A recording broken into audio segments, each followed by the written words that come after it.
চলে গেল। মা এইদিকে মহিলা টেনশনে আছে, কি হবে, এসে গেছি আমি।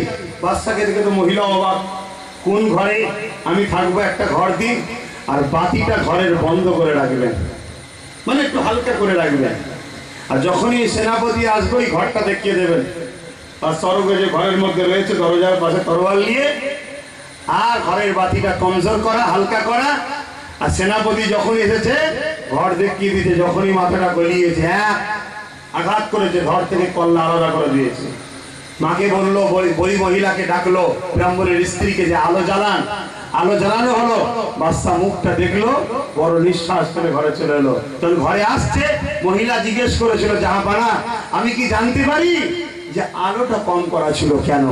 বাচ্চা অরঙ্গজেব বলেছিল, মা আমার ইসলাম বলেছে যে ফিতনা সৃষ্টি করে সে মানুষ রূপী শয়তান, তার বাঁচার অধিকার নেই। আজ যদি ও জোর করে আপনার মেয়েকে বিবাহ করত, হাজার হাজার মুসলিম হিন্দুর সঙ্গে ঝগড়া তৈরি হতো, ঠিক না বেটি? একজনের জন্য হাজার হাজার পরিবার নষ্ট হতো। অতএব ফিতনা সৃষ্টিকারী এর বাঁচার অধিকার নেই, কেন মানুষ রূপী শয়তান হয়েছে। কিন্তু মা এই জন্য আলো বন্ধ করতে বললাম, ওই যুদ্ধের কাফেলাতে আমারও একটা ছেলে ছিল, আমারও একটা ছেলে ছিল। জানি আমার ছেলে স্বভাব চরিত্র খারাপ নয়, তথাপিও বিবাহ কাকে কখন পছন্দ হয়ে যায়, ঠিক না বেটি? হতে পারে যে আমার বাচ্চা আপনাকে মেয়েকে পছন্দ করে থাকে, কিন্তু আইন তো সবার জন্য সমান। তা বাচ্চার মুখ দেখে যদি আমার মারতে হাতটা কেঁপে যায়, কিয়ামতের দিন আমাকে সৃষ্টিকর্তার কাছে জবাব দিতে হবে, কেন তুমি তোমার ছেলের ব্যাপারে বিচার করলে না? তাই আলো কম রাখতে বলেছিলাম, ছেলে হলেও যেন ময়া না লাগে, তার শাস্তি যেন পায়।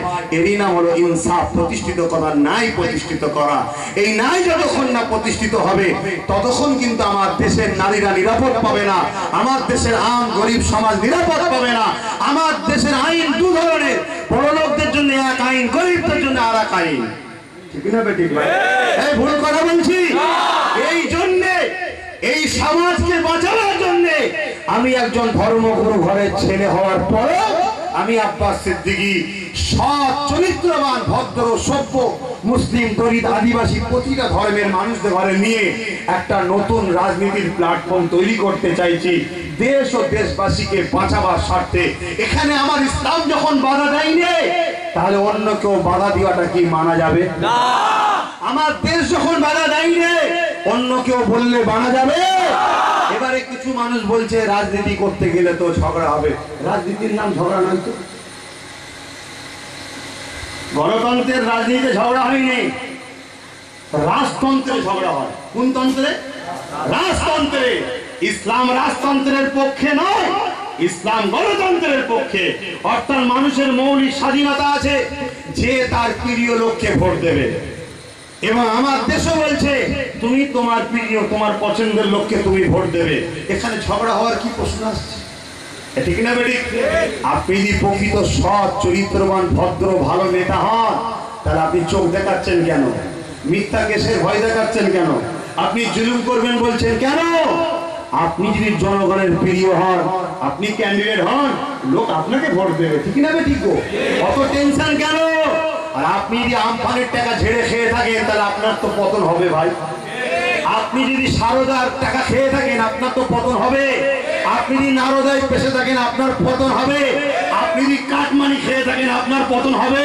আপনি যদি পরের মেয়েকে নিজের মেয়ে না মনে করতে পারেন, আপনার পতন হবে। আপনি যদি লোককে মিথ্যা মামলায় জেলে দেন, আপনার পতন হবে। আপনি যদি পরের জমি দখল করে ঘর করেন, আপনার পতন হবে, ঠিক না বেটি? আপনি যদি মানব প্রেমিক হন, সমাজপ্রেমিক হন, মানবের সেবা করে থাকেন, লোকের অধিকারকে পাইয়েছেন, রাজভারত একটাই জনগণ ডেকেছে, আপনাকে পাশে পেয়েছে, লোকের অ্যাম্বুলেন্স থেকে শুরু করে সমস্ত রকম সেবা দিয়েছেন। আব্বাস সিদ্দিকী যতই চিল্লাক না কেন, আপনাকে জনগণ ভোট দেবে, ঠিক না বেটি? ইসলাম সর্বসময় ন্যায়ের পক্ষে থাকতে বলেছে, সত্যের পক্ষে থাকতে বলেছে। আপনি যদি চরিত্রওয়ালা হন, সত্যবাদী হন, ন্যায়ের পক্ষে থাকে, আব্বাস সিদ্দিকীরা আপনার বিরোধী করে, এটাও ইসলাম বিরোধী হবে।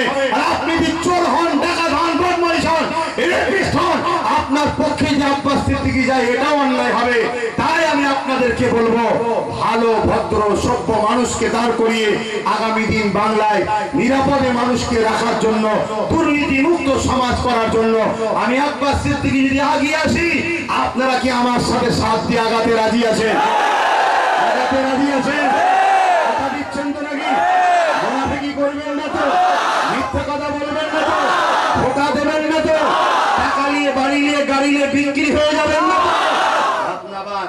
যদি বিক্রি হয়ে যান মনে রাখবেন যার কাছে বিক্রি হয়েছে সে আপনাকে বেশি দামে আবার অন্য কারোর কাছে বিক্রি করবে। সেটা হলো কে? বুঝতে পারছেন না? কে আসছে? কে আসছে বুঝতে পারছেন তো? এত কিছু করার পরে শুধু কথা উঠছে দুটো। এক হলো দাদা হুজুরের বিষয় আমি বলেছিলাম, দাদা হুজুর 44টা দিয়েছে বলেছিলাম তো নাকি? একটু বলবো? বইগুলো এনেছি কি তা জানি না, বই বই আছে কেন? দাদা হুজুর 44টা দিয়েছে আমি বলেছিলাম না? সেই নিয়ে আমার বিরুদ্ধে সবাই মিলে উঠে করে লাগলো। আরে দাদা হুজুরের সময় কি আমি জন্ম নিয়েছি ভাই? দাদা হুজুর দিয়েছি কি দেয়নি আমি কি করে জানবো? এখানে দাদা হুজুরের সময় জন্ম নিয়েছিলেন কেউ আছে? দিদি বলে কেউ দেয়নি তার কথা যেমন মানা যাবে না, দিয়েছি বললে আমার কথাও মানা যাবে না। দাদা হুজুরের বিষয়ে কোনো কথা বলতে গেলে ইতিহাসের দলিল দেখাতে হবে, ঠিক না বেটি? ঠিক তেমনই 750 বছর এদেশে ভারত মুসলমান রাজত্ব করেছিল, তিনাদের বিষয়ে কিছু বলতে গেলে ইতিহাস দেখাতে হবে। অনেকে বলে বাদশাহ আওরঙ্গজেব নাকি মন্দির ভেঙেছিল, বলে না? বলে না? কথাটা ভুল নয়, সত্য কথা, ইতিহাসে আছে বাদশাহ আওরঙ্গজেব মন্দির ভেঙেছিল। কিন্তু এই কথাটা শুনেছেন কখনো বাদশাহ আওরঙ্গজেব মসজিদ ভেঙেছিল? ওটা কিন্তু আর বলেন না। তাহলে প্রথম একটু শুনবেন এই দুটো কথা। প্রথম মসজিদ কেন ভেঙেছিল সেটা শোনেন। তখন ছোট ছোট অঙ্গরাজা ছিল, ছোট ছোট রাজ্যের রাজা হতো তখন, বুঝে আছে? রাজপ্রজাতন্ত্র। তা বাদশাহ আওরঙ্গজেব তিনি মহারাজা, ছোট ছোট রাজা। ছোট ছোট রাজা বাদশাহ আওরঙ্গজেবকে ট্যাক্স দিতে হতো, কর দিতে হতো। দেখ রাজা সে কর দিচ্ছে না, করটা তো দেশের উন্নতি ভাই, বুঝতে পারছেন না? দেশের উন্নতি হবে তো। বাদশাহ আওরঙ্গজেব বলছে কর দিচ্ছিস না কারণ আমি যাবো? সে বলছে জাহাপানা দুর্ভিক্ষ দেখা দিয়েছে, কর দিতে পারছি না, পরের বছর দেবো। তার কয়েকদিন পরে সেই ছোট রাজাটা তার মেন রাজ্যের শহরে বিশাল একটা মসজিদ করছে। বাদশাহ আওরঙ্গজেবের খবর গেছে, বাদশাহ আওরঙ্গজেব বলছে যে কর দেয় না সে আবার এত বড় মসজিদ করছে কেন? টাকা পেল গুলো। গোয়েন্দারা গিয়েছে, গোয়েন্দা খবর নিয়ে দেখছে ওই মসজিদের তলায় সুড়ঙ্গ করে আন্ডারগ্রাউন্ড করে সোনা দানা খাজনা সব ওতে রাখছে। বাদশাহ আওরঙ্গজেব লোক পাঠিয়ে বলো মসজিদটাকে ভাঙো। এই ফতোয়া দেবেন এটা মসজিদ না খাজনা রাখার জন্য ষড়যন্ত্র? কথা বলেন। যেটা খাজনা রাখার জন্য করা হয় ওটা মসজিদে নেওয়া যাবে? ওটা মসজিদ নয়, দেখতে মসজিদ। তাহলে মন্দির কাকে বলে?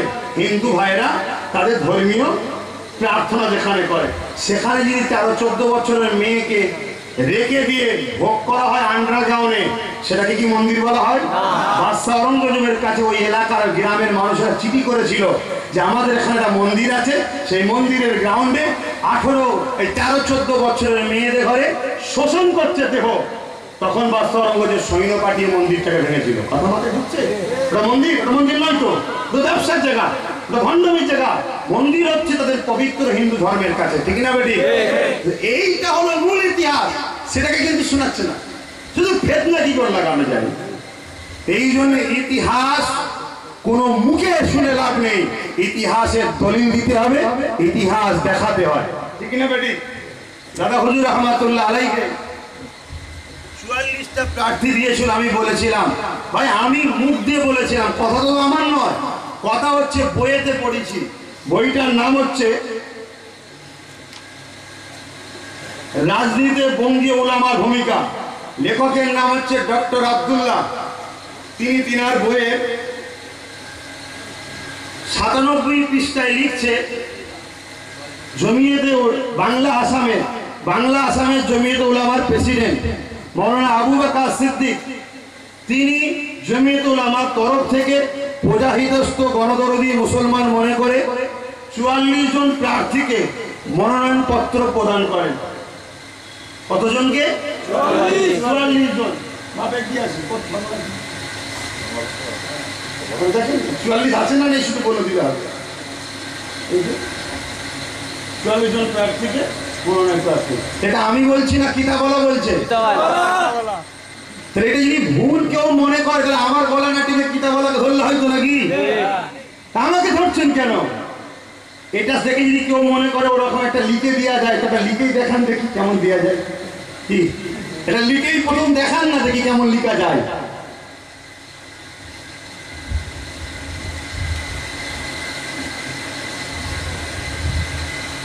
ওই একটা নয়, আরো রয়েছে।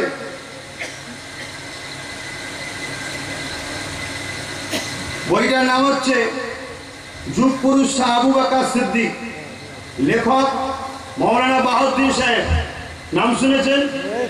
তিনি লিখছে 249 পৃষ্ঠা।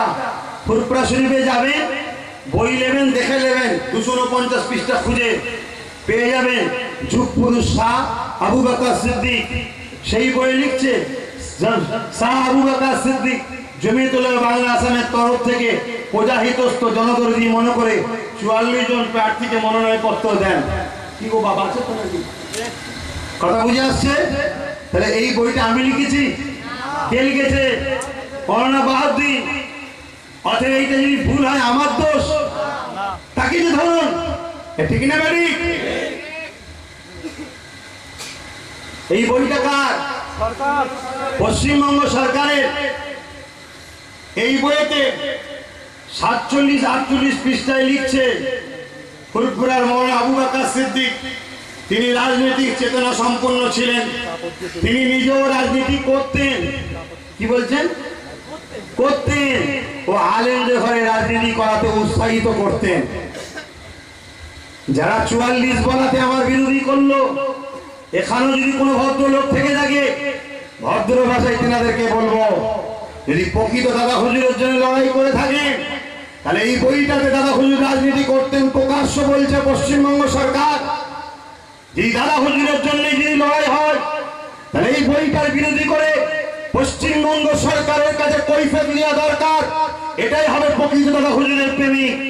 যদি বলেন যে না, শুধু ষড়যন্ত্র করা, আব্বাস সিদ্দিকীর কণ্ঠকে রোধ করা, আব্বাস সিদ্দিকীকে দাবিয়ে দেওয়া, তাহলে শুনে রেখে দেন, কে বড় হবে, কে ছোট হবে, কে ক্ষমতায় আসবে, কে হেরে যাবে, এটা কোনো মানুষের হাতে নয়।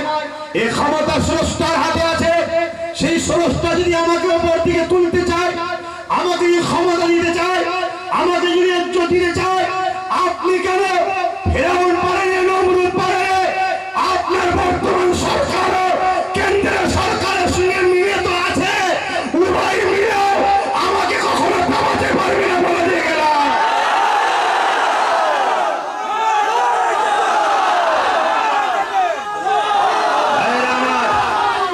দাদা হুজুর দিয়েছে কি দেয়নি, পেয়েছেন ভাই? যদি কেউ মনে করে আমি ইসলামকে 100% মানবো, তাকে রাজনীতি করতে হবে। শুনছেন? যদি সে বলে আমি রাজনীতির বিষয়ে মাথা গলাবো না, করবো না, সে ইসলামকে 100% মানতে পারলো না। মাথায় ঢুকছে তো নাকি? মুরব্বীদের যাচ্ছে মাথায়। এবারে ভাই, ফরজে কেফায়া বলেন তো, গ্রামের একজন জানাজে হাজির হলে সবার আদায় হয়ে যায় না? আমার পাড়ার যদি একজন ভালো লোক করে, তাকে যদি আমি সাপোর্ট করি, আদায় হয়ে গেল। ইতিপূর্বে অনেক পীর সাহেব পীরজাদারা রাজনীতি করেছে না করেন? করেছে না করেন? দেখেন নে, অনেক পীর সাহেব এসে বলেছে এনার হাতটাকে মজবুত করবেন। এটা রাজনীতি নয়? ওটা তো রাজনীতি। অমুককে লাথি মেরে গঙ্গায় ফেলে দাও, অমুককে জিতাও, রাজনীতি নয়? ওটা তো রাজনীতি। রাজনীতি ছাড়া পৃথিবীতে মানুষ থাকতে পারে না। কথা মাথায় ঢুকে আসছে? অতএব ঘুরিয়ে নাক না ধরে একটু ডাইরেক্ট ধরলে অসুবিধা কি আছে? ঘুরিয়ে নাক না ধরে ডাইরেক্ট ধরে নিলাম, অসুবিধা কি আছে? অতএব একে আনলাম, ওকে আনলাম, ওকে আনলাম, যে আসে সেই দেখি আমার ক্ষমতায় জিতে আমারই বুকে ছুঁড়িয়ে মারে। অতএব বাবা আর কাউকে এনে লাভ নেই, চল নিজেই চলে যায়।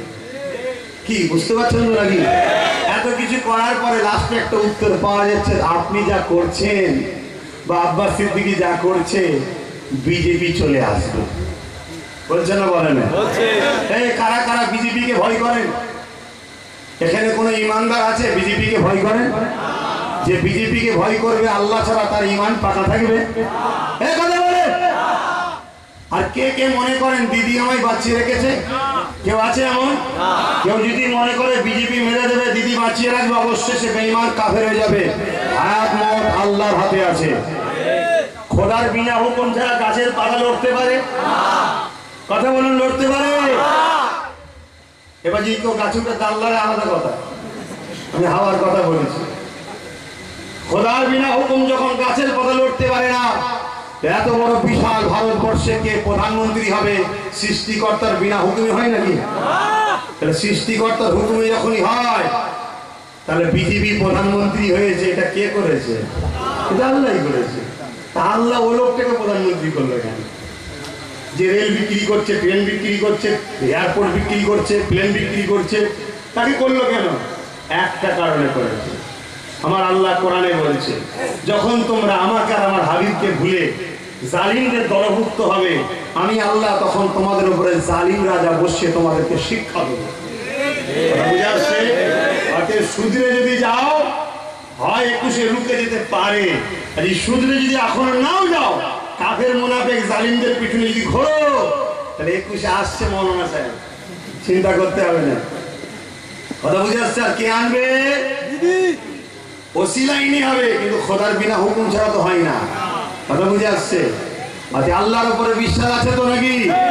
আব্বাস সিদ্দিকী বিজেপি আনছে তো? হ্যাঁ, এসব শোনা যাচ্ছে তো? ভাই, আমি কি করেছি? বিজেপি চলে আসবে না। আপনি রাজনীতির কথা বলছেন ভাই, 19-এর আগে কখনো রাজনীতির কথা বলেছি না? আপনাদের এই স্কুল মাঠে জলসা করেছি দুবার, আপনারা শোনেননি? এই স্কুল মাঠে এখানে আছে না ভাই? জলসা শুনেছেন তো?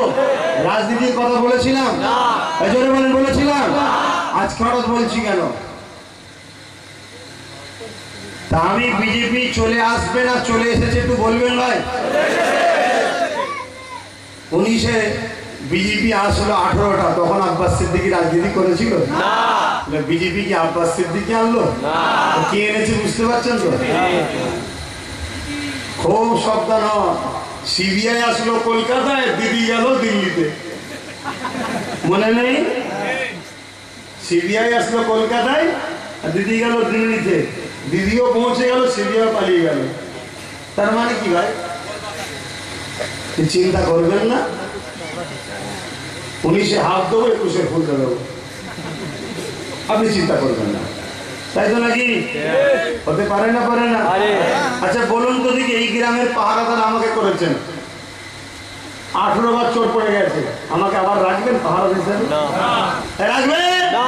তথাপি এত ভালোবেসে ফেলেছিলাম দিদিকে, আমি তাও বলেছিলাম যে আসেন, আপনাকেই রাখবো, কিন্তু আপনার সাথে আমার 44টা রাখবো। কথা বুঝছেন না? কিন্তু দেখলাম ওনার লোকই বারবার আমার লোকেদেরকে মারছে, তাই ডিসাইড করে নিয়েছি আর নয়, 294টাই টার্গেট করেছি। যা 294টাতে ইনশাল্লাহ লড়বো, আর 44 নয়। কেন? অনেক ভালোবেসেছিলাম বলে অনেকবার সুযোগ দিয়েছিলাম, কতবার মারলো আমার ছেলেগুলোকে, কতবার জেল খাটালো। আমি মারতে পারিনি ভাববেন না? ওরে আল্লাহ, প্রচুর পিটাতে পারি। যদি বলে দিয়ে একবার না যে ছেড়ে দিলাম, বাংলার অর্ধেক গ্রাম থেকে টিএমসি বাড়ির লোকেরা পালাতে বাধ্য হয়ে যাবে। কিন্তু এই মারপিটটা তো সমাধান নয়। মারপিটটার নাম গণতন্ত্র নয়, বিরোধী থাকার নাম গণতন্ত্র। কেউ যদি দুষ্কৃতি করে, দুর্নীতি করে, আমিও করবো, এটা তো সমাধান নয়। কিন্তু তার সাথে বন্ধুত্ব যে করতে চেয়েছিলাম, সেই ব্যাপারটাতে হাত তুলে নিয়েছে আমরা। ভুল করেছি নাকি ভাই? এবারে এসুন, বিজেপি চলে আসবে, এই ব্যাপারটাতে একটু বলি ভাই। এই গ্রামের পাহারা দিচ্ছি আমি, আর চোর পড়লে দোষ দেবো কুতুব ভাইকে, এটা মানাবে? পশ্চিমবাংলার দায়িত্বে আপনি, বিজেপি ঢুকছে, দোষ আব্বাস সিদ্দিকী। কি কথা? পঞ্চায়েত ভোটে দেখলাম বিরোধী শূন্যর নামে বাম কংগ্রেসকে পিটালো, কি মার মারলো লোকগুলোকে, ঘর বাড়ি ভেঙে দিল, মারার পর্যন্ত করে দিল, আর বিজেপি নমিনেশন জমা দিচ্ছে, বাধা দিল না। তার মানে কি? বকলমে ওইটাই যায়, এটাই দিলে হবে না, ঠিক না বেটি? অলরেডি ভাঙর নাম শুনেছেন? ভাঙরে প্রচার করছে টিএমসি নেতারা, যদি টিএমসি নাও করিস, বিজেপি কর, আব্বাস সিদ্দিকী দল করতে পারবি না। টাকার ইপিট উপিট তো। শুনুন, দিল্লির কথা ভুলে গেছেন? দিল্লিতে সবাই মিলে বিজেপির বিরোধী করে কেজরিওয়ালকে 200 সব দিল, সব কেজরিওয়ালকে দিল, নিজের হাত খালি, বসিয়ে বসিয়ে মার খেল। বিহারের কথা ভুলে গেছেন? বিজেপি আর নীতিশ কুমার কি ঝগড়া, কি গালিগালাজ করছে। সমস্ত মুসলমান নীতিশ কুমারকে ভোট দিল, আর নীতিশ কুমার জিতে গিয়ে বিজেপির সঙ্গে মিশে গেল। কথা বুঝছেন না, বোঝেন না? আমার বক্তব্য হলো কি, নিজেদের হাতে কিছুটা রাখা দরকার আছে। ধরুন আপনাকে আমি গাড়িতে তুললাম, চলুন বারাসাতে নিয়ে যাব, আপনি পুরো আমার ভরসাতে যাচ্ছেন, পকেটে চারানাও নিয়ে যাননি, বারাসাতে গিয়ে আমি ছেড়ে দিই আপনাকে, ধোকা দিয়ে ফেলি, কি হবে? ইতিপূর্বে ধোকা খেয়েছেন না খাননি? 10,000 শিক্ষা প্রতিষ্ঠান পেয়েছেন, ফুরফুরায় রেলে করে যান তো? উন্নয়ন পরিষদ হয়েছে তো? 15% সংরক্ষণ পেয়েছেন তো? মুসলিমদের অকাপ সম্পত্তি ফিরে পেয়েছেন তো? হিন্দু ভাইরা দেবত্ব সম্পত্তির অধিকার পাই তো? জল জমি, জঙ্গলমহল, আদিবাসী দরিদ্ররা পাই তো? ওয়াদার বেখেলাফ হয়েছে না হয়নি? এরপরে ধরুন তার গাড়িতে চেপে আপনি কলকাতায় গেলেন, তার উপরে পুরো বিশ্বাস করে সে বলল ভাই না, আর পালিয়ে গেল, তাহলে হেঁটে মরতে হবে তো? আমার বক্তব্য হলো বন্ধুত্ব জায়গায় থাক, নিজের পকেটেও কিছু টাকা থাক না, যদি না পেয়ে যায় গাড়ি ভাড়া করে চলে যাবো, ঠিক না বেটি? যদি মিশে যায় নিজের কিছু ক্ষমতা রাখবো, তাহলে নিজে বাঁচতে পারবো, ঠিক না বেটি? এরপরেও ধরুন বুঝতে পারছেন না, আরো একটু বলি। এরপরেও দেখুন আমার কথা পছন্দ হলো না, আপনাদেরকে যারা বোকা বানাচ্ছে, মুনাফিক জালিমগুলোর কথা হয়তো বিশ্বাস হলো, আমার ভয়ে ধরুন এনাকে রুখতে গিয়ে এনাকে ভোট দিলেন। ইনি কে বুঝতে পারছেন না? বুঝাবার জন্য বলছি। ইনি না চলে আসে, আমার কথা পছন্দ হলো না, এনাকে রুখতে গিয়ে এনাকে ভোট দিলেন, আর ইনি জিতার পরে দিন সুসুর করে চলে যায়। ইনি জিতার পরে দিন এনার সঙ্গে মিশে যায়, কেমন হবে? এই যাচ্ছে না, যায়নি? ওই জন্য নিজের হাতে কিছু রাখা দরকার আছে না? নাই? শেষ দুটো কথা বলি। পশু জবাই দেখেছেন? পশু কাটা বা জবাই দেখেছেন? কিভাবে জবাই করে? হাত পা বেঁধে জমিনে শুয়ায়, তারপরে জবাই হয়। যখন হাত পা বাঁধে যে জবাই করে, সে কি পাশে ছুরিলে দাঁড়িয়ে থাকে? সে কোথা থাকে? পাশে লুকিয়ে থাকে। কেন ভাই? পশু যদি ছুরি দেখতে পায়, বুঝতে পেরে যাবে যে আমায় মনে হয় জবাই করছে, তাহলে লাফালাফি শুরু করবে, হাত পা বাঁধতে পারবে? বিজেপি জানে এদেরকে কখনো হাত পা ছাড়া বাঁধা ছাড়া মারা যাবে না, শুনছেন না? বিজেপি জানে এদেরকে হাত পা বাঁধে ছাড়া মারা যাবে না, অন্য কাউকে দিয়ে হাত পা বাঁধা হয়, বেরিয়ে শোয়ানো হচ্ছে, 21শে মৌলানা এসে জবাই করবে। ওই জন্যে এখনো সময় আছে, হাত পা খোলা আছে, একটা বার নিজের ক্ষমতা নিজে অর্জন করো। আমরা মাতুয়া যে ঠাকুর পরিবার আছে, তিনাদের একজন ঠাকুর সাহেব আমার বাড়িতে গিয়েছিলেন, ওই পরিবারের সদস্য, তিনার সঙ্গেও আমরা আলোচনা করেছি। সমস্ত আদিবাসী দলিত সবার সঙ্গে আলোচনা করছি যে আমরা সবাই মিলে একটা নতুন ফন্ড তৈরি করবো, চলো। সবাই সাড়া দিচ্ছে, কেউ আমার বিরোধী করে ভাই, শুধু মোল্লা পাড়ায় 15-20টা বিরোধী করছে। এটা সেই হোসাইনের পিরিয়ডে এজিদের দলের লোকেদের মতো নয়, এটা ইমামে হযরতে উসমান গনিকে শহীদ করেছিল মুসলিম হিসেবে, তাদের মতো নয়। পাথে ভাই, আল্লাহ রসুলের কথা মানা দরকার আছে না নাই? আল্লাহ নবী বললেন, এ আমার উম্মতেরা, তোমরা কিয়ামত পর্যন্ত আমার খানদানের নেতৃত্ব মানবে, অর্থাৎ কুরাইশ খানদানের। এতদিন কোন কুরাইশ আপনাদের ঘরে প্রকাশ্যভাবে এত রাজনীতির ব্যাপারে বুঝাইনি, আজ যখন সেই কুরাইশ পরিবারের সদস্য আপনাদেরকে, আপনাদের মা পিটিদের ইজ্জতকে বাঁচাতে গিয়ে বুঝাচ্ছি, আমার কথা মেনে নেওয়া দরকার আছে না? শত শেষ কথা হলো, এতগুলো লোক রয়েছে, কাউকে আমি কুকুর বলতে চাইছি, বুঝাবার জন্য বলছি। হয়তো দুটো কুকুর আসলো, ঘেউ ঘেউ করবে না? করবে না? কেন ভাই? এত লোক তো। আর যদি একটা লোক থাকে কিন্তু হাতে যদি লাঠি থাকে, ঘেউ ঘেউ করবে? আমরা এত থাকার পরও ঘেউ ঘেউ শুনছি 73 বছর, কেন? আমাদের লাঠি একটাও নেই, অর্থাৎ আমাদের এমএলএ, আমাদের মন্ত্রী একটাও নেই।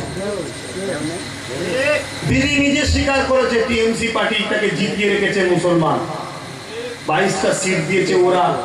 এই মুসলিম তোষণ করবো, যে গরু দুধ দেয় সে গরু লাথি খাবো। আপনি যখন বুঝলেন জিতিয়ে রেখেছি আমরা, মুখ্যমন্ত্রী আপনি হলেন, স্বরাষ্ট্রমন্ত্রীটা আমাদের দেওয়া দরকার ছিল তো। আমরাই যখন জিতিয়েছে ঠিক আছে, স্বরাষ্ট্রমন্ত্রী যখন আপনি নিলেন, অর্থমন্ত্রীরা তো আমাদের দেওয়া দরকার ছিল। ঠিক আছে, অর্থমন্ত্রী আপনি নিলেন, শিক্ষামন্ত্রীটাও তো আমাদের দেওয়া দরকার ছিল। ঠিক আছে, ওটাও নিলেন, পরিবহন মন্ত্রীটা তো আমাদের দেওয়া দরকার ছিল। মেন মেন পদগুলো সবই তো আপনার। আমরা খেটে মরবার, খেয়ে মরবেন আপনারা। এই ভাই, আমার কথা খারাপ লাগছে? এরপরও যদি কেউ মনে হয় আমি ওই জালিমেরই তাবেদারি করতে পারেন, আমি আপনাকে জুলুম করছি না। আর কারো যদি মনে হয় যে না খানদানে রসুলের সঙ্গে দল করব, তাকে আমি ওয়েলকাম দিচ্ছি, চলে আসো, তুমি প্রধান হওয়ার যে পদেই থাকো, ফিরে আসো। আমরা নতুন একটা সমাজ তৈরি করব, যেখানে মানুষের সেবা হবে, দেশের সেবা হবে, যেখানে মুসলিম, হিন্দু, দলিত, আদিবাসী নয়, অসহায়কে আশ্রয় আমরা দেবো। এই মহান কাজে মানব সেবা, দেশ সেবা, একটা মহান কাজ। এই কাজে আগামী দিন আমার সাথে সাথ দিয়ে কারা এগিয়ে যেতে রাজি আছেন? হাত তুলে দেন। এই যে হাত গুলো, সত্যকে প্রতিষ্ঠিত করতে গেলে শয়তানের বাধা আসবে না? আসবে না? জেল খাটতে পারবে তো? মার খেতে পারবে তো? হাত লাগাও। কখনো কখনো শয়তান জব্দও করতে হয়। কথা বুঝে আসছে? তিনটে কথা বলে গেলাম, মাথায় রাখবেন। কি করে যুবকরা সাথ দেবো তো? তিনটে কথা। নাম্বার 1, আমার দুশ্মন বাড়ছে না কমছে? বাড়ছে। ভাঙড়ে কি হয়েছিল জানেন তো? কি শুনেছেন আমি জানি না, কি শুনেছেন আমি জানি না, কি প্রচার করছে আমি জানি না। বলে যায় ছোট্ট করে, আমার একটা ভাই এই সংগঠন করার জন্য, অরাজনী সংগঠন, সেবামূলক সংগঠন, এই করোনাতে কয়েক লক্ষ লোকের মুখে খাবার দিয়েছে, ওসিলা হয়েছে সংগঠন। আমরা মুসলিম হিন্দু দেখি না, শীতকাল এলে রাত 12টা 1টায় আমার ছেলেরা স্টেশনে থেকে শুরু করে ঘুমাতেও গেছিল, সমস্ত স্টেশন, সমস্ত জায়গায় ঘরে যারা ফুটপাতে পড়ে থাকে, স্টেশনে পড়ে থাকে, তাদের গায়ে কম্বল দেয়, তারা চোখ খুলে হাসে। আমি মনে করি আল্লাহর সৃষ্টিকে হাসিয়েছি, আমার আল্লাহ কিয়ামত দিন আমাদেরকেও হাসাবে। জোরে বলুন। আমি একবারও দেখিনি সে মুসলমান না হিন্দু, আল্লাহর সৃষ্টি থেকে দাও, গরিব প্রয়োজন দাও। কথা বুঝে আসছে? আজকে এই সংগঠন করার জন্য ওই এলাকায় টিএমসি পার্টির যারা দুষ্কৃতী গুন্ডা আছে, টিএমসি পার্টির নাম দিচ্ছে, আপনাদের কষ্ট হচ্ছে? টিএমসি পার্টির লোকেরা মেরেছে তো, আমি অন্য পার্টির নাম নেবো কেন? জানলাই দেখেন না আমাকে পাস ছিল, টিএমসি পার্টির লোক, অন্য পার্টির লোক নয় তো। আমি আমার বাপ, আমার মা, আমার বোন, আমার ভাইকে বোঝাবো না জাম্মা তোমার ছেলেকে টিএমসি পার্টির লোকেরা মেরেছিল, ওদেরকে আর ভোট দিওনি? আমার আব্বাকে বলবো না আব্বা তোমার ছেলেকে টিএমসি পার্টির লোক লাঠি তুলেছিল, ওদেরকে ভোট দিওনি? এ যুবক, আমার বোনেরা, তোমার নবীর খানদানের বাচ্চা, তোমাদের ভাইকে, যাদের সঙ্গে আখিরাতে জান্নাতে যাওয়ার স্বপ্ন দেখেছো না, দেখোনি? তাদেরকে টিএমসি পার্টির লোকেরা লাঠি তুলে মারছিল, জানলা ছিল বলে, তাই না হয়তো মাথায় ফেটে যেত। টিএমসি পার্টির লোক করে, সেটা বলবো না আমি? তুমি অন্যায় করলে দোষ না, আমি বলছি আমার কষ্ট হচ্ছে, ওকে কি করে রুকা যায়? ওদেরকে বাদ দেবে, শাস্তি দে, বাদ দে। আমি এসে বলবো ভাই টিএমসি যারা গুন্ডাগিরি করেছিল, টিএমসি পার্টির নেতাটাকে বাদ দিয়ে দিয়েছে, অতএব ভাই ওই ব্যাপারটা ক্লোজ করতাম। কি ঠিক না বেটি? তুমি তাকে বলবে এখনো তুমি চালিয়ে যাও, আর ইমানদারদের ভোট লবো, দাদা হুজুরের মুরিদদের ভোট লবো, আমার মা, আমার বাপ, আমার ভাই বোনের ভোট লবো।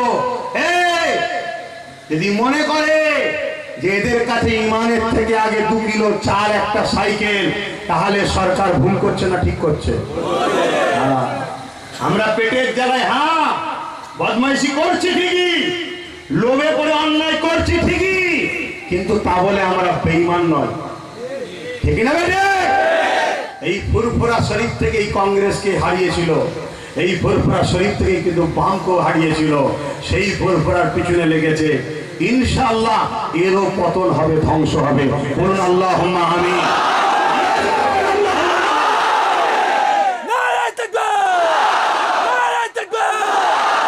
যদি মনে করে আব্বাস সিদ্দিকী তোমাকে মিথ্যা মামলায় গ্যারেজ করে দেবো, আরো তাড়াতাড়ি তোর কবর হবে। তাহলে ঠিক না বেটি? আরো তাড়াতাড়ি পতন হবে, আরো তাড়াতাড়ি ধ্বংস যাবি। ঠিক না বেটি? ভাইয়ের আমার কি কথা বলছিলাম? হ্যাঁ, তা আমি ভাইটাকে দেখতে গিয়েছিলাম। আজকে আপনার গ্রামে একটা ছেলে ভালোবাসে, যদি বিপদে পড়ে তারপর জুলুম আমি দেখতে আসতে পারি না? এই অধিকার আমার দেশ দিয়েছে না দেয়নি? অন্যায় করছি সেখানে আমি দেখতে গেছি, গিয়ে তার বাড়িতে বসেছি, যে বাড়িটা জানলাতে লাঠি মারছিল ওর বাড়িতেই বসেছিলাম। এবারে আশপাশে ওই গ্রামের লোক ভালোবাসা শুনেছে, খবর পেয়েছে, এসেছে। গোটা 50 জন ছিল গ্রামে, কিন্তু আমি সাথে করে কাউকে নিয়ে যাইনি। 5 জন ছিল আমার সাথে, কথা বুঝে আসছে? 5-6 জন 5 জন ছিল, অনেকদিন হয়ে গেছে। তোদের বক্তব্য হচ্ছে তোমাকে থাকা যাবে না, চলে জানি আমি আমার ভাইকে দেখতে তোর অসুবিধা হচ্ছে। ওই গুন্ডা দেশদ্রোহী, ও তো মুসলমান নয় ভাই, আপনারা মুসলমান মনে করেন, মুনাফিক। সে লোক বল নিয়ে এসে আমার ওপরে হামলা করলো, ঘরে জানলাতে লাঠি বাড়ি মারলো, কারবার ছুড়লো। কিছু লোক বললো ঘর সমেত পুড়িয়ে দেবে। চিন্তা করে চিন্তা ভাবনা, তোমার নবীর খানদানকে, তোমার পীরের আওলাদকে পুরাতে চায়, এদেরকে আবার ক্ষমতায় আনবে তো তোমরা? আনো না, ঘর দিচ্ছে, বাড়ি দিচ্ছে, আনবে না? ও যেন ওদের বাপের টাকাই দিচ্ছে না? হ্যাঁ, ওদের টাকা দেয়। আমার দেশের ট্যাক্সের টাকা থেকে দিচ্ছে, আমাদের ট্যাক্সের টাকা থেকে দিচ্ছে। কথা বুঝে আসছে? সবচেয়ে বড় কথা, কেউ যদি বলে বাড়ি দিয়েছি, গাড়ি দিয়েছি, একটা কথা বলবে, তোকে ভোট দিয়ে আরো ক্ষতি করে দিয়েছি।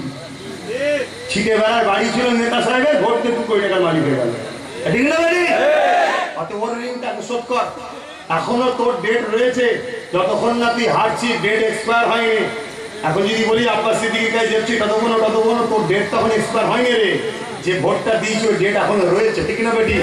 আগে ডেটটা এক্সপায়ার হোক, তারপর আর কথা হবে। কথা বুঝে আসছে তো ভাইয়ের? আমার তা আমি গেলাম, এই অবস্থায় লাঠি সোধাই করলো। তার মধ্যে কয়েকজন এসে ক্ষমা চেয়েছে, নিশ্চয়ই দেখেছেন। আল্লাহর হুকুম হয়েছে, ঘরে গেছে, মেন্টাল সমস্যা হয়ে গেছে। তো যাই হোক, বাড়ি থেকে সবাই বলেছে যা, ও হয়তো কম পাপি ছিল, যে আল্লাহ হিদায়াত করেছে। প্রথম যে লাঠিটা তুলেছিল এসেছে, আমার কি উচিত? মাফ করতে হতো। আজকে তাকে মাফ করে দিয়েছি। আজকে সেই ছেলেটা মুখে দাঁড়িয়ে রেখে 5 ওয়াক্ত নামাজ পড়ছে। যারা বলুন, ওদের সঙ্গে থাকলে ফাংশনালি যাবে, ওদের সঙ্গে থাকলে মাতাল করবে, ওদের সঙ্গে নিয়ে গেলে চুরি করাবে, ওদের সঙ্গে নিয়ে গেলে গরিবকে লুটাবে, ওদের সঙ্গে নিয়ে গেলে এতিমের জমি দখল করাবে, আর লাস্টে তোমাকে ভাড়া দেবে 150 টাকা, 200 টাকা, 500 টাকা। আর আল্লাহ শুকর, যদি একটা বার এই বাচ্চার কথা বিশ্বাস করে বাপেরা, মায়েরা, ভাইয়ের কথা বিশ্বাস করে ভাই বোনেরা জিতাতে পারে, শুধু অকাল সম্পত্তি দখল করতে পারি, একটা কেউ গরিব থাকবে না। ওই পয়সা তোমাদের হালাল নিয়ে হবে, সবাই আল্লাহ তাআলা ধনী হয়ে যাবে। বলো ইনশাআল্লাহ। একটা বার জিতানো যাবে তো ইনশাআল্লাহ? বলুন আলহামদুলিল্লাহ। কিন্তু হার জিত কার হাতে? আল্লাহ। আমি আল্লাহর কাছে দোয়া চাই, আল্লাহ যেন আমাদেরকে জিতাই। বলুন আমিন। কিন্তু চেষ্টা করা কার কাজ? আমাদের। তো ভাইয়ের আমার, তাহলে আমাদের হাতে লাঠির দরকার আছে, ঠিক না বেটি? আমি আর কথা বাড়াচ্ছি না, অনেকক্ষণ আপনারা দাঁড়িয়ে আছে, কষ্ট করে আসুন, একটু ছোট করে দোয়া হবে। হুজুর কেবলার স্মরণে মাহফিল। বিসমিল্লাহ শরীফের 11 বার দরুদ শরীফ, 3 বার সূরা ফাতিহা শরীফ, 10 বার সূরা ইখলাস শরীফ। তার আগে যে জন্য দাঁড়িয়েছিলাম, সে দাঁড়িয়ে আলোচনা শুরু হয়ে গেল। একটু সালাত ও সালামে নবী, সালাম ইয়া রাসূল, সালাম ইয়া হাবিব, সালাম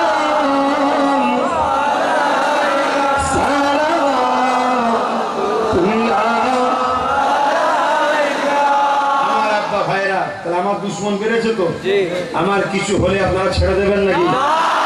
ছেড়ে দেবেন? আমাকে যদি ভালোবাসেন তাহলে আমাকে গার্ড দেওয়া দরকার আছে না নাই? আমাকে যদি সত্যি ভালোবাসেন, গার্ড যদি দিতে চান, সর্বপ্রথম সব থেকে বড় গার্ড হলো যেটা, আল্লাহর রহমত, ঠিক না বেটি? আল্লাহর রহমতটা আমি পাই, এটা আপনারা চান তো? তাহলে আপনাদের কাজ কি? 5 ওয়াক্ত নামাজ পড়ে আল্লাহর কাছে আমার জন্য দোয়া চাইবেন, ঠিক আছে?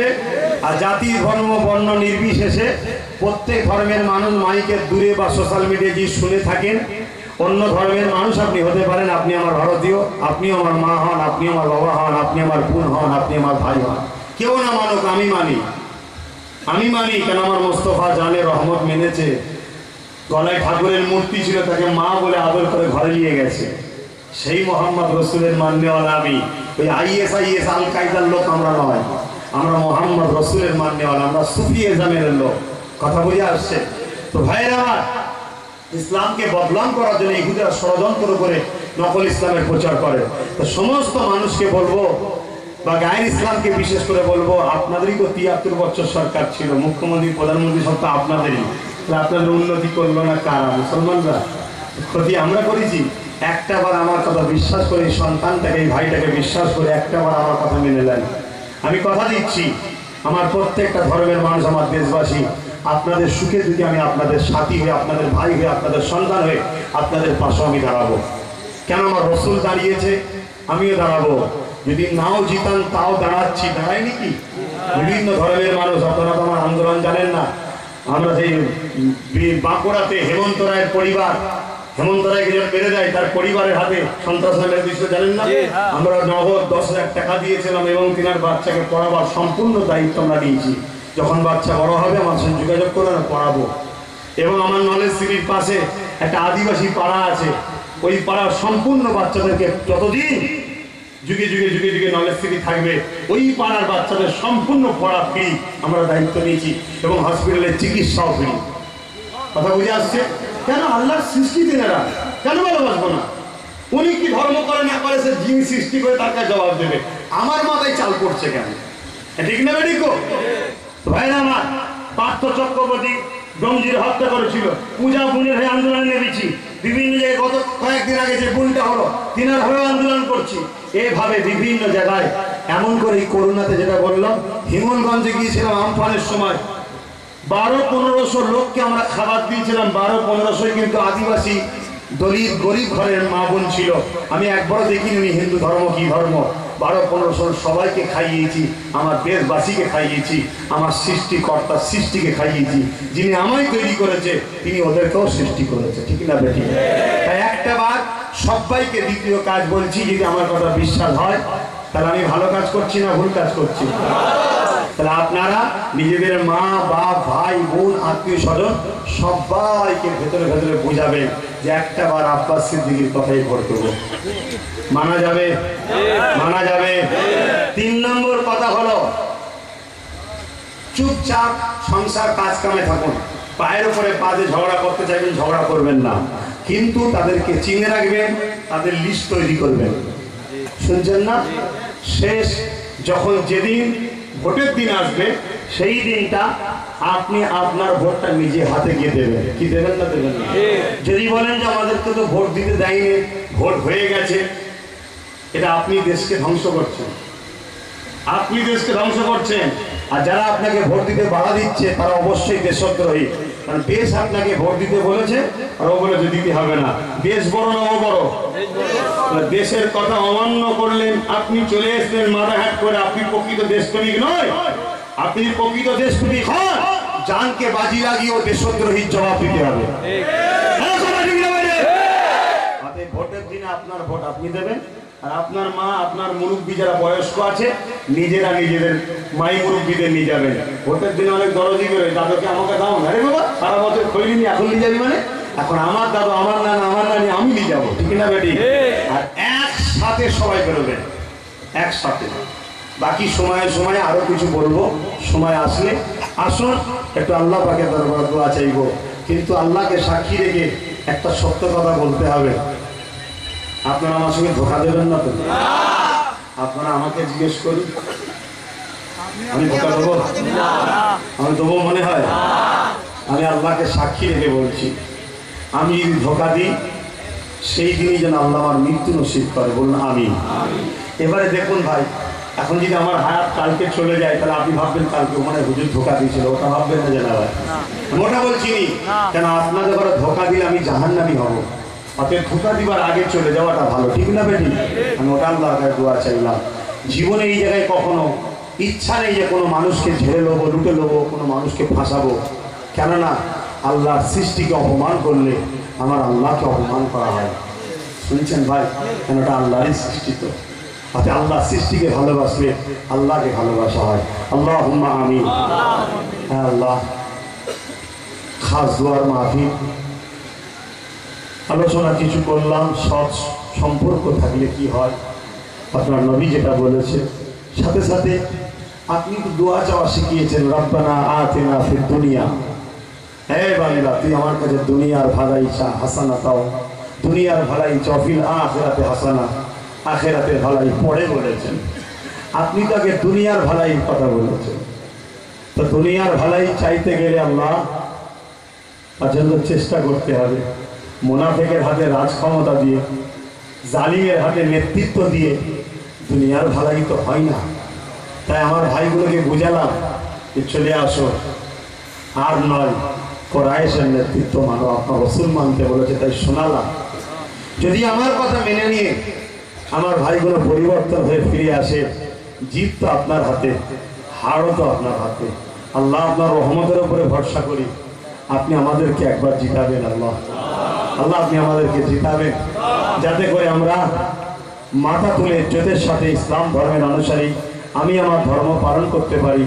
আমার মসজিদে কেউ না তালা দিতে পারে, আমার মাদ্রাসায় কেউ না তালা দিতে পারে। আজ কেউ মসজিদে মাদ্রাসায় জঙ্গি হয় বলে, কেউ আবার মাদ্রাসায় তালা দেয়, কেউ মসজিদকে ভেঙে দেয়। সবাই এক। আল্লাহ আপনি যদি আমাকে ক্ষমতা দেন, আপনার ঘর, আপনার রসুলের ঘর উপরে কোনো জালিম অত্যাচার করলে শক্ত হাতে প্রতিরোধ করবো। আল্লাহ আল্লাহ আপনার সৃষ্টি বান্দাদের উপরে কেউ জুলুম করলে আপনার সৃষ্টির পাশে দাঁড়িয়ে সেই জালিমদের কঠোরভাবে প্রতিরোধ করবো। আল্লাহ আল্লাহ তাই এই বিষয়ে কিছু আলোচনা করলাম। এরপরেও যদি আপনি রাগ করেন, আপনার হাবিব যদি অপছন্দ করে, আল্লাহ আপনি আমাকে সতর্ক করে দেবেন।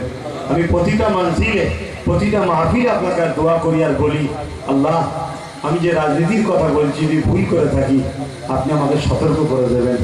আল্লাহ আপনার পক্ষ থেকে ইশারা আমি পাওয়ার আশাই রইলাম।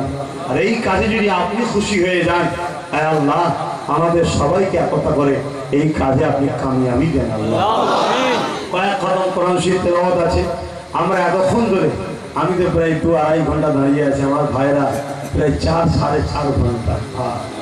খোদা এ তোমার দান, এ ভাড়া করে আনা নয়। আল্লাহ আপনি তো জানেন এ ভাড়া করে আনা নয়, খাবার লোভে আসে না, এ তোমার প্রেমে এসেছে।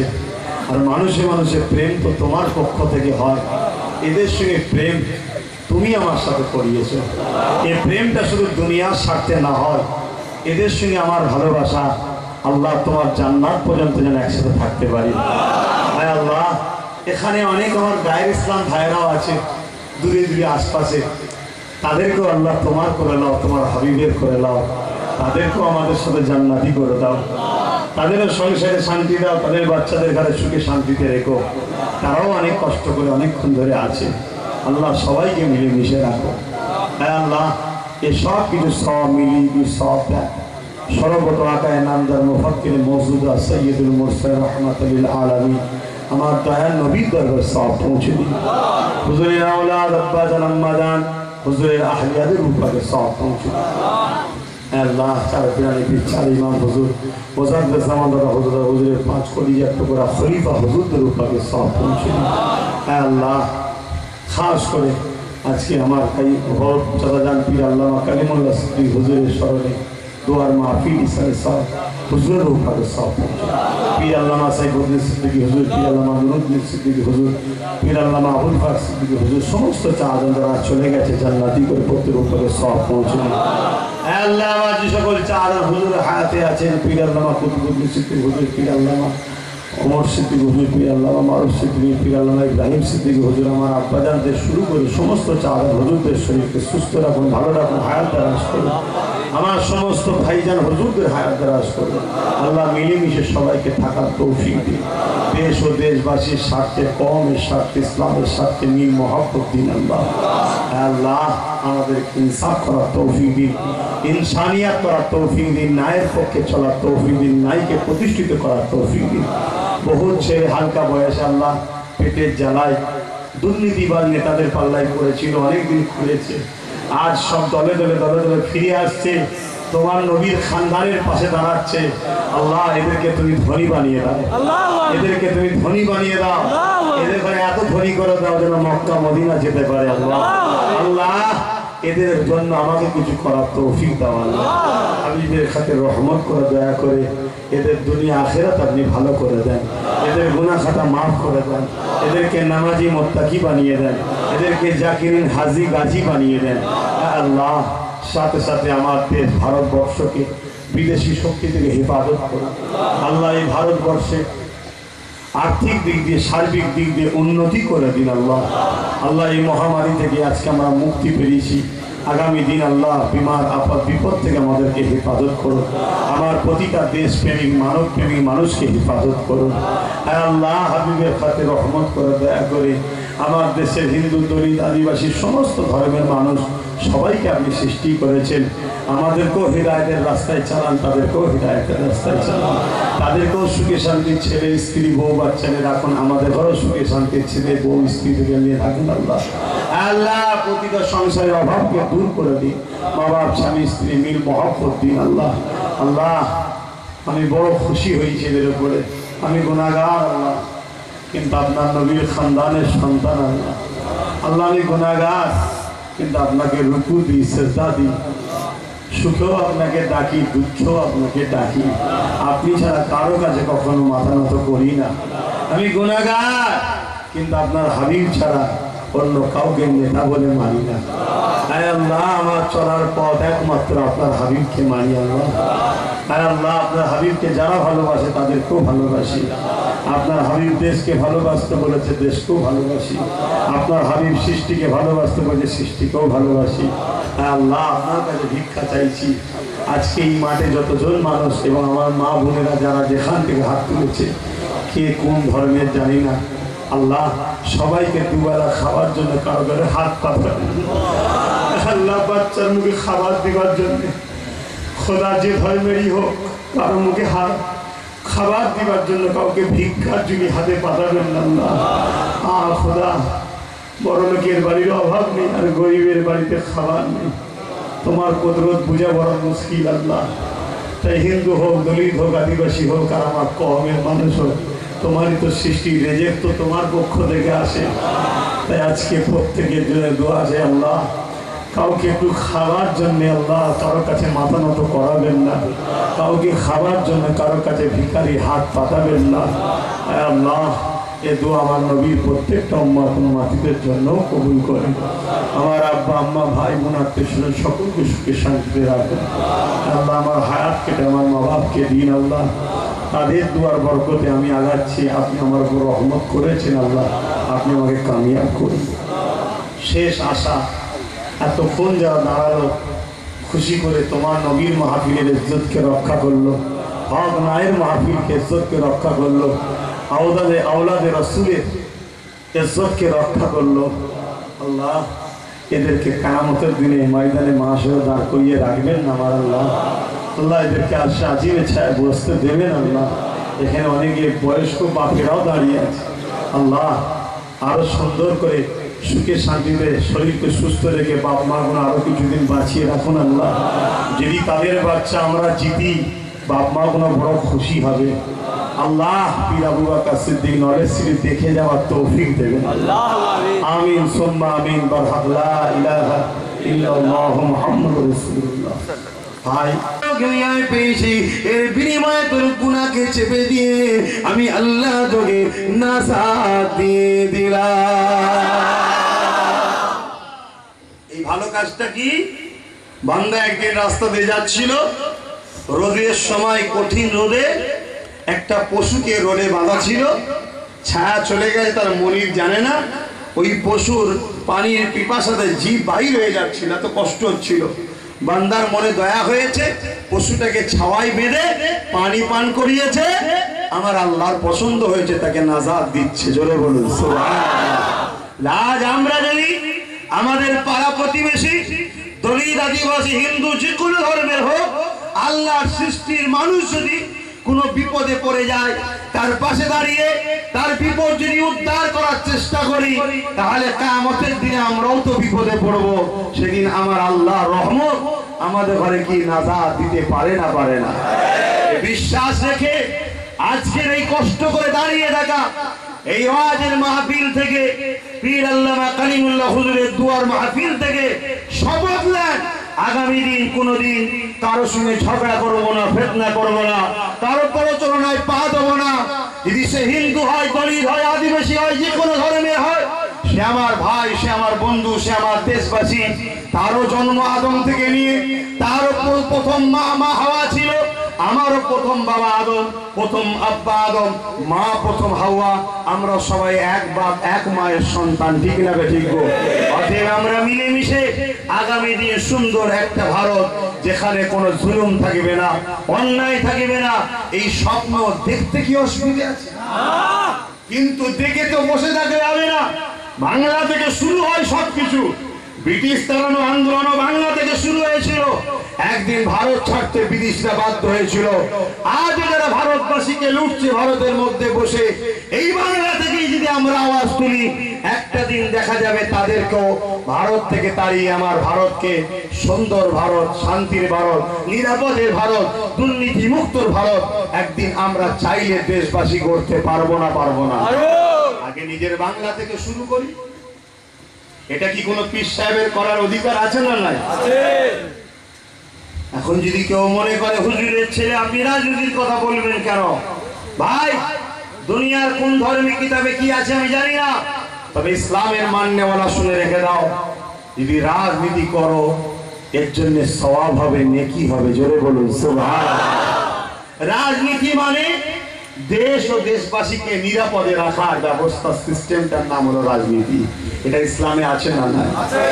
আমার নবী খোদ নিজে রাষ্ট্র তৈরি করে 10 বছর রাষ্ট্রপ্রধান হয়ে দুনিয়ার মানুষকে শিক্ষা দিয়েছে কিভাবে দেশ চালাতে হয়। সেই দেশে অনেক গায়ের মুসলমানও ছিল, সমস্ত ধর্মের মানুষ নিরাপদে ছিল। কখনো কারোর উপরে জুলুম করা হয়নি, একটা নারী বেউজ্জতি হয়নি, একটা নারী ধর্ষিত হয়নি। নবীর 10 বছরের রাজত্বের ইতিহাসে পাওয়া যায় একটা মানুষ চুরি ডাকাতিও করেনি, কোন মানুষের উপরে জুলুম হয়নি। একদিন নবী বিচারের সিংহাসনে বসে আছে, একজন গায়ের মুসলমান আর একজন মুসলমান একটা ঘোড়াকে লাগাম ধরে আমার রাসূলুল্লাহ দরবারে নিয়ে এসেছে। বিচার হবে।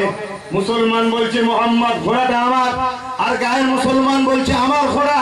আল্লাহ রসুল বললেন দলিল দাও, সপক্ষে দলিল দাও। রসুল প্রমাণ শুনতে লেগেছে। প্রমাণ শুনতে শুনতে আল্লাহ রসুল বললেন, এই প্রমাণটা মুসলমানের কমজোর আর গায়ের মুসলমানের প্রমাণটা মজবুত, অতএব এর দলিল যখন মজবুত, ঘোড়াটা এর। জোরে বলুন সুবহানাল্লাহ। আল্লাহ নবী কখনো পক্ষপাতিত্ব করেনি। অতএব কেন, তিনি তো শুধু মুসলমানদের জন্য আসেনি যে মুসলমানদের পক্ষপাতিত্ব করবে, তিনি তো এসেছিলেন মানুষ জাতিকে মুক্তি দিতে। জোরে বলুন সুবহানাল্লাহ। যুগে যুগে যুগে যুগে বহু নবী রাসূল পয়গম্বর এসেছে। 1 লক্ষ মতান্তর, 2,24,000 নবী রাসূল এসেছে, আওতার এসেছে, মেসেঞ্জার এসেছে। সর্বশেষ মেসেঞ্জার নবী রাসূল হলেন হযরত মুহাম্মদ সাল্লাল্লাহু আলাইহি ওয়াসাল্লাম। এই বিচারটা মুসলমানের পছন্দ হলো না। মুসলমান গেল হযরত ওমর ফারুকের কাছে। হযরত ওমর ফারুক খুব কড়া, ভাবছে আমার দিকে বিচারটা দেবে। আরে কপাল ফাটা শিক্ষকের যেমন হয় ছাত্র তেমন হয়, ঠিক না বেটি? ওমর ফারুকের কাছে গেছে। ওমর ফারুক বলছে বিচার আগে কারো কাছে গিয়েছিল? বলল হ্যাঁ, মুহাম্মদ রাসূলের কাছে গিয়েছিলাম। মুহাম্মদ রাসূল আমার দিকে বিচারটা রায় না দিয়ে কোথায় গায়ের মুসলমানের দিকে দিয়েছে। আমি মুসলমান, আমার দিকে তো দেবে। হযরত ওমর ফারুক তাকে বেতের আঘাত করলেন, করে বললেন শোনো, দ্বিতীয়বার খবরদার কথা বলবে না। ইসলাম কখনো পক্ষপাতিত্ব শিখায়নি। ন্যায়কে ন্যায় বলে, অন্যায়কে অন্যায় বলে। অন্যায় যদি নিজের সন্তানও করে থাকে, অন্য সন্তানের যে শাস্তি হবে, ইসলাম বলছে নিজের সন্তানের জন্য সেই শাস্তি হবে। জোরে বলুন সুবহানাল্লাহ। আমার ভারতবর্ষের একটা বাদশার কথা বলবো, শুনবেন। বাদশা ঔরঙ্গজেব রাহমাহুল্লাহ, নাম শুনেছেন? যিনি এক ভারতের রাজা ছিল। যিনার রাজত্বকালে একটা নারী ধর্ষিত হয়নি, ইতিহাস বলছে। যিনার রাজত্বকালে একটা নারীর উপরে জুলুম করার কেউ সাহস পায়নি। যখনই জুলুম করেছে সঙ্গে সঙ্গে তার কতল করে দেওয়া হয়েছে। এত কড়া আইন হয়েছিল, তখন সবাই নারীদের মর্যাদা দিতে শুরু করলো। হযরতে বাদশা ঔরঙ্গজেব হুজুর আমার যখন রাজত্ব করছে, তখন ভারত বিশাল ভারত ছিল ভাই।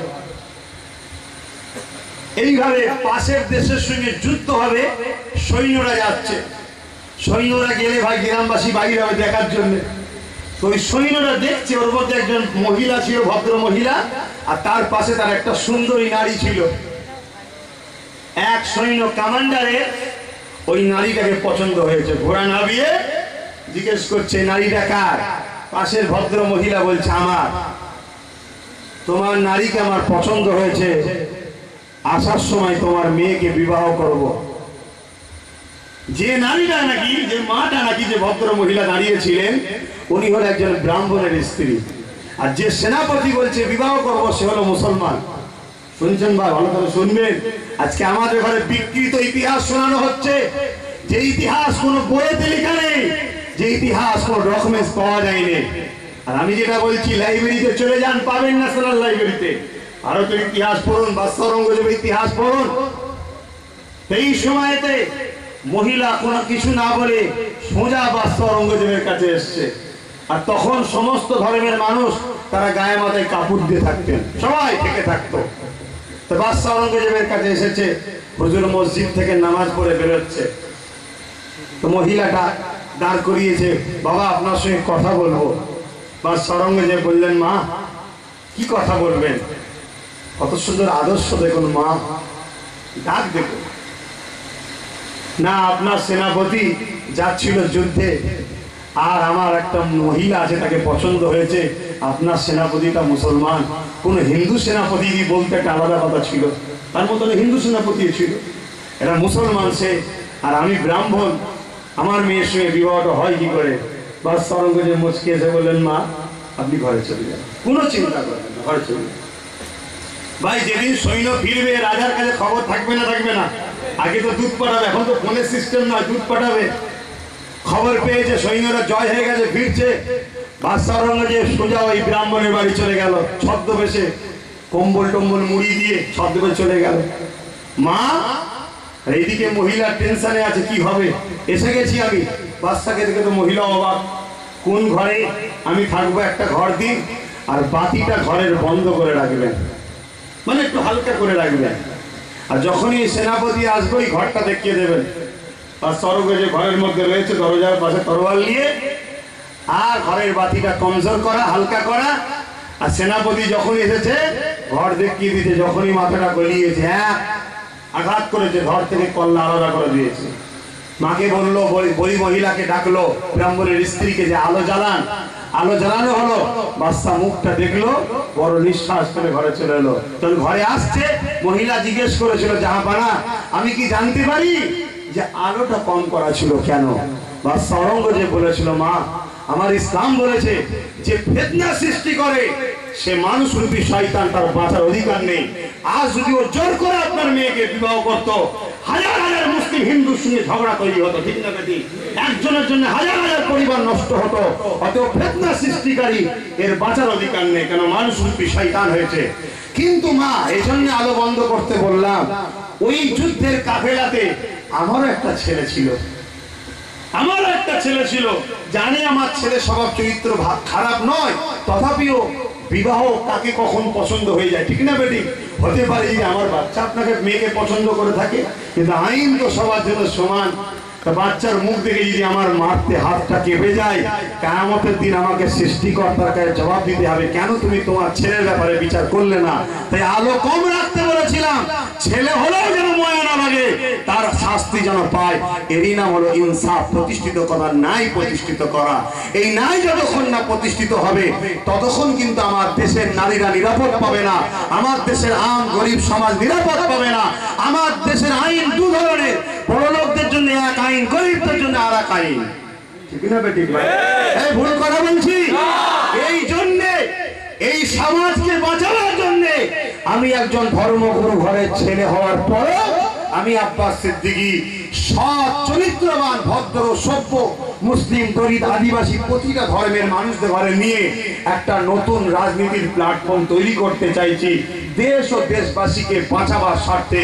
এখানে আমার ইসলাম যখন বাধা দেয়নি, তাহলে অন্য কেউ বাধা দেওয়াটা কি মানা যাবে? না।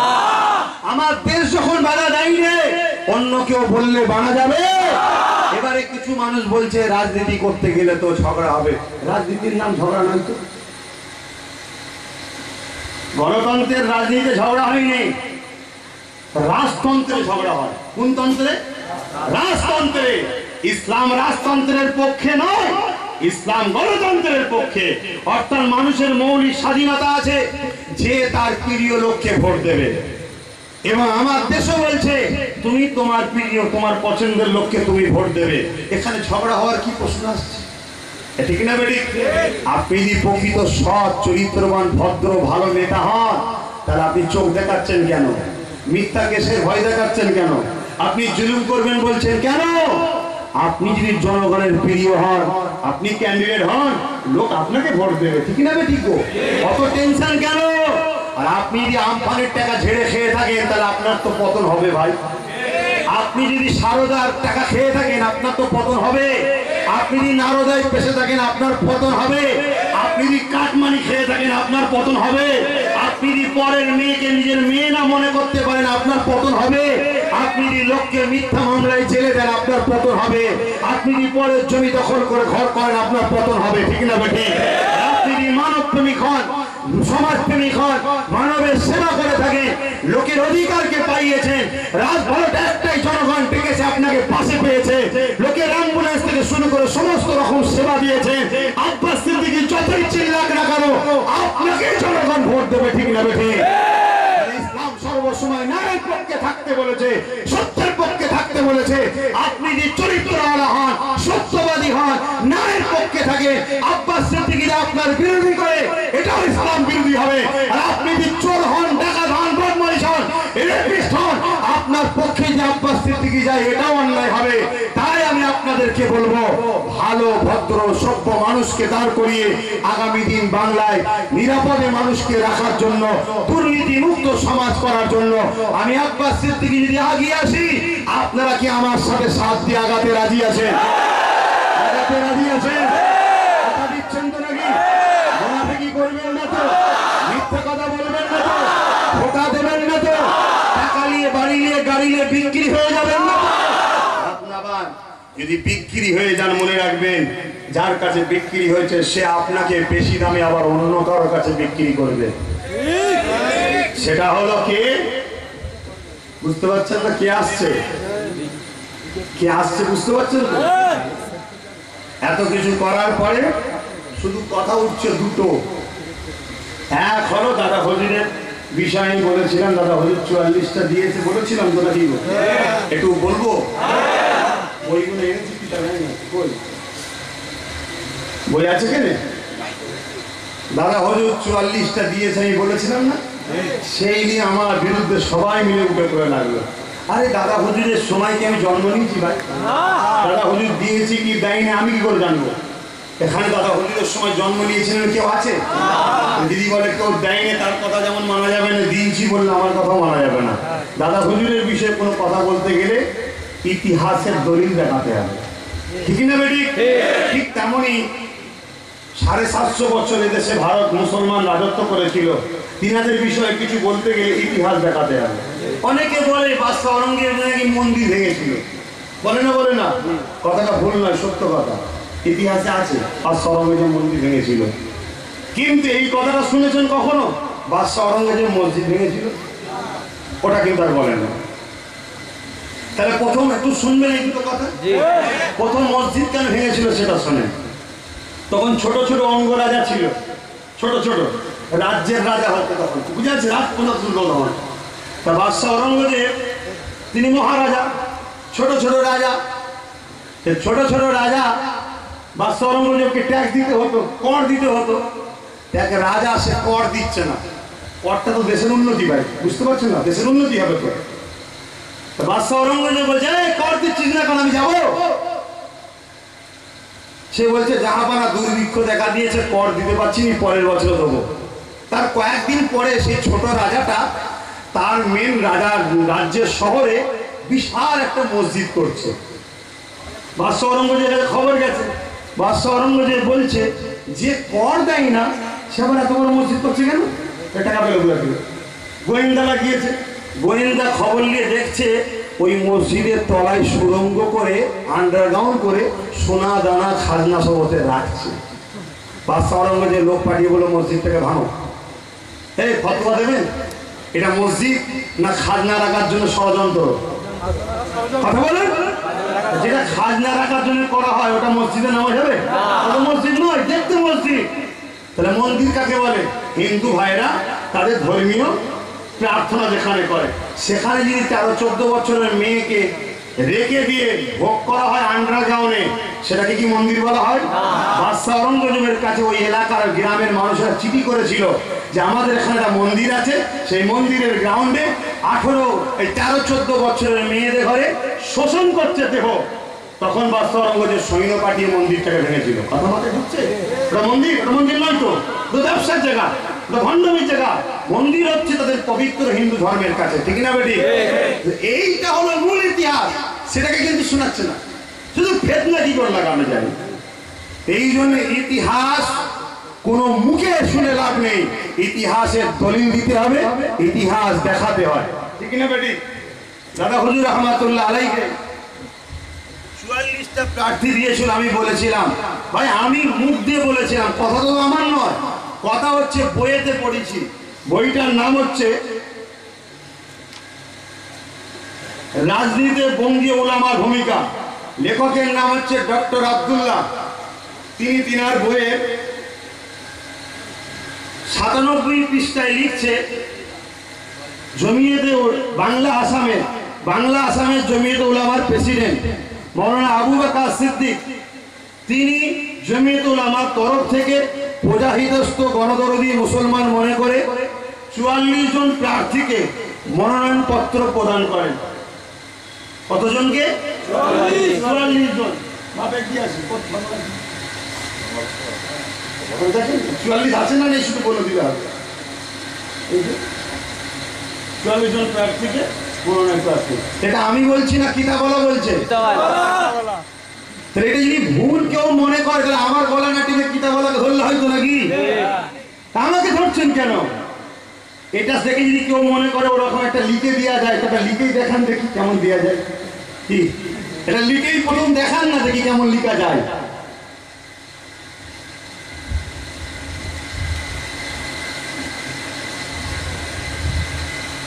ওই একটা নয়, আরো রয়েছে।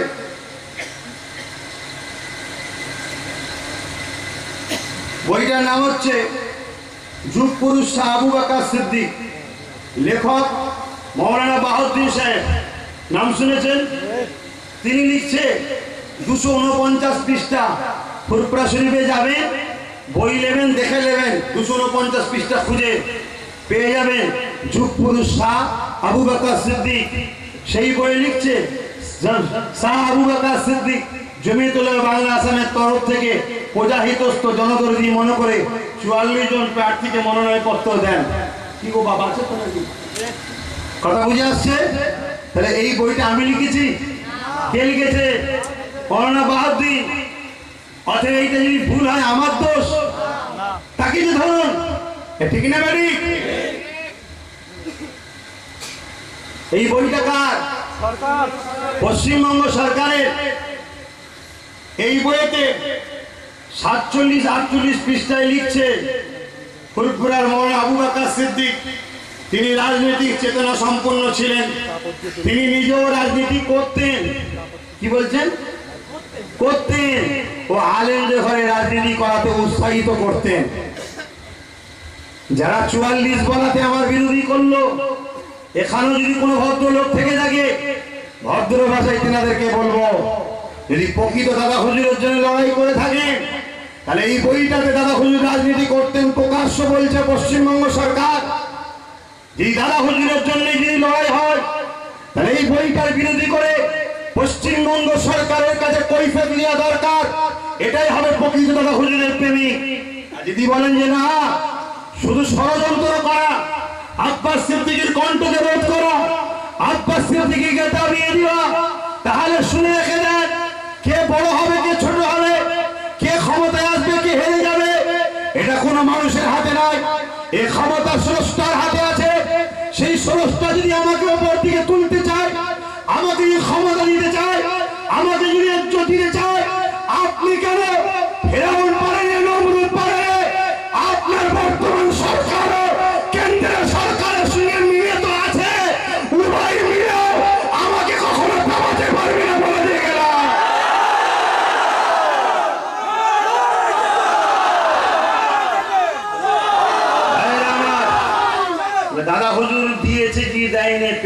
ভাই? যদি কেউ মনে করে আমি ইসলামকে 100% মানবো, তাকে রাজনীতি করতে হবে। শুনছেন? যদি সে বলে আমি রাজনীতির বিষয়ে মাথা গলাবো না, করবো না, সে ইসলামকে 100% মানতে আল্লাহ মাথায় ঢুকছে তো নাকি?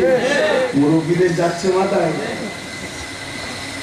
এবারে ভাই ফরজে কেফায়া বলেন তো, গ্রামের একজন জানা যায় হাজি হলে সবার আদায় হয়ে যায় না? আমার পাড়ার যদি একজন ভালো লোক করে, তাকে যদি আমি সাপোর্ট করি, আদায় হয়ে গেল। ইতিপূর্বে অনেক পীর সাহেব পীরজাদা রাজনীতি করেছে না করেন? করেছে না করেন?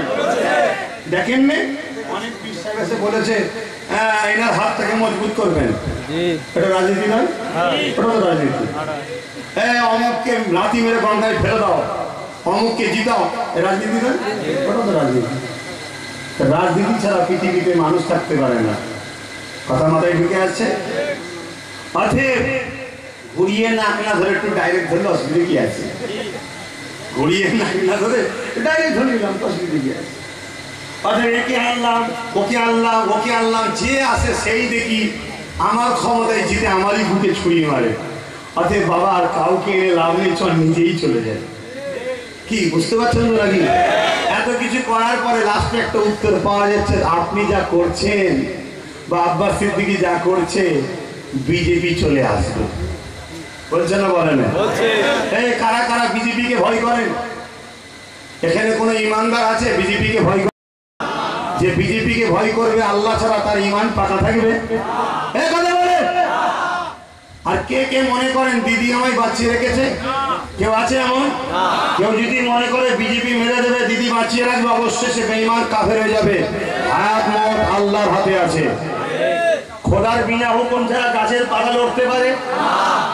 কথা বলুন, লড়তে পারে? এবার যদি কেউ গাছটা ডাল লাগে আলাদা কথা, আমি হাওয়ার কথা বলেছি। খোদার বিনা হুকুম যখন গাছের পাতা লড়তে পারে না, এত বড় বিশাল ভারতবর্ষে কে প্রধানমন্ত্রী হবে? সৃষ্টিকর্তার বিনা হুকুমে হয় নাকি?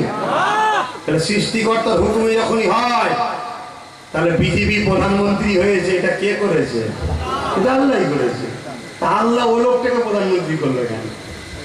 যে রেল বিক্রি করছে, ট্রেন বিক্রি করছে, এয়ারপোর্ট বিক্রি করছে, প্লেন বিক্রি করছে, তাকে করলো কেন? একটা কারণে করেছে। আমার আল্লাহ কোরআনে বলছে, যখন তোমরা আমাকে আর আমার হাবিবকে ভুলে জালিমদের দলভুক্ত হবে, আমি আল্লাহ তখন তোমাদের উপরে জালিম রাজা বসে তোমাদেরকে শিক্ষা দেবো। বুঝে আসছে? সুদরে যদি যাও, হয় 21-এ রুকে যেতে পারে। আর এই সুদরে যদি এখনো নাও যাও, কাফের মুনাফিক জালিমদের পিছনে যদি ঘোরো, তাহলে 21-এ আসছে মৌলানা সাহেব, চিন্তা করতে হবে না। কথা বুঝে আসছে? আর কে আনবে? ওসিলাইনি হবে, কিন্তু খোদার বিনা হুকুম ছাড়া তো হয় না। কথা বুঝে আসছে? আচ্ছা, আল্লাহর উপরে বিশ্বাস আছে তো নাকি? আব্বাস সিদ্দিকী বিজেপি আনছে তো? হ্যাঁ, এসব শোনা যাচ্ছে তো? ভাই আমি কি করেছি? বিজেপি চলে আসবে না? আপনি রাজনীতির কথা বলছেন। ভাই 19-এর আগে কখনো রাজনীতির কথা বলেছি না? আপনাদের স্কুল মাঠে জলসা করেছি দুবার, আপনারা শোনেননি? এই স্কুল মাঠ এখানে আছে না? ভাই জলসা শুনেছেন তো? রাজনীতির কথা বলেছিলাম? জোরে বলেন, বলেছিলাম? আজকে হঠাৎ বলছি কেন? তা আমি বিজেপি চলে আসবে না চলে এসেছে একটু বলবেন ভাই? 19-এ বিজেপি আসলো 18টা, তখন আব্বাস সিদ্দিকী রাজনীতি করেছিল না? বিজেপি কি আব্বাস সিদ্দিকী আনলো? কে এনেছে বুঝতে পারছেন তো? খুব সাবধান।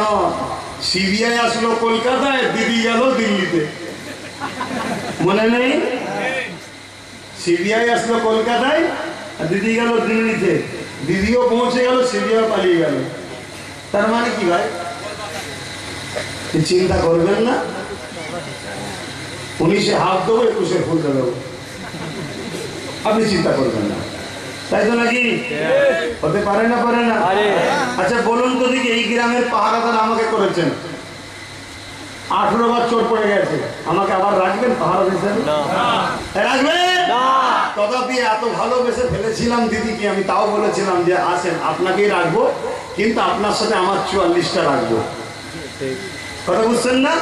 কিন্তু দেখলাম ওনার লোকই বারবার আমার লোকেদেরকে মারছে, তাই ডিসাইড করে নিয়েছি আর নয়, 294টাই টার্গেট করেছি। যা 294টাতে ইনশাল্লাহ লড়বো, আর 44 নয়। কেন, অনেক ভালোবেসেছিলাম বলে অনেকবার সুযোগ দিয়েছিলাম। কতবার মারলো আমার ছেলেগুলোকে, কতবার জেল খাটালো। আমি মারতে পারিনি ভাববেন না, ওরে আল্লাহ, প্রচুর পিটাতে পারি। যদি বলে দিয়ে একবার না যে ছেড়ে দিলাম, বাংলার অর্ধেক গ্রাম থেকে টিএমসি বাড়ির লোকেরা পালাতে বাধ্য হয়ে যাবে। কিন্তু এই মারপিটটা তো সমাধান নয়। মারপিটটার নাম গণতন্ত্র নয়, বিরোধী থাকার নাম গণতন্ত্র। কেউ যদি দুষ্কৃতি করে, দুর্নীতি করে, আমিও করবো, এটা তো সমাধান নয়। কিন্তু তার সাথে বন্ধুত্ব যে করতে চেয়েছিলাম, সেই ব্যাপারটাতে হাত তুলে নিচে আমরা ভুল করেছি নাকি ভাই? এবারে এসুন, বিজেপি চলে আসবে, এই ব্যাপারটাতে একটু বলি ভাই।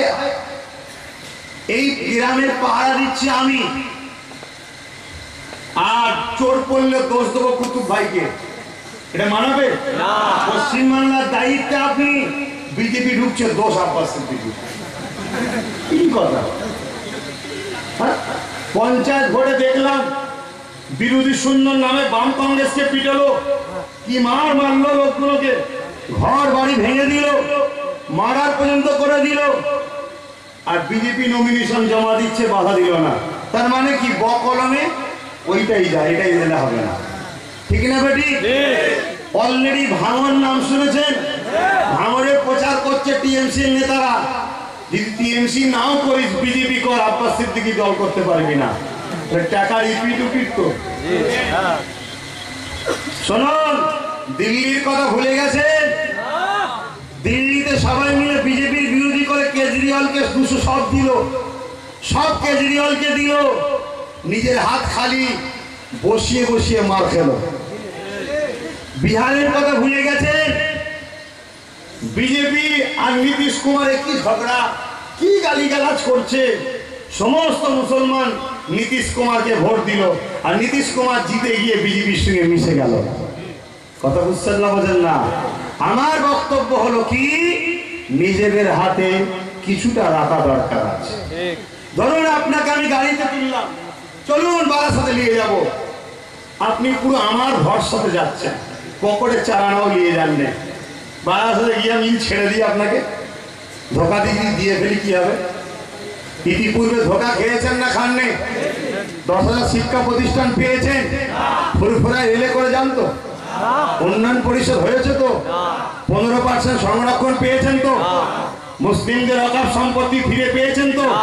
হিন্দু ভাইরা দেবত্ব সম্পত্তির অধিকার পাই তো?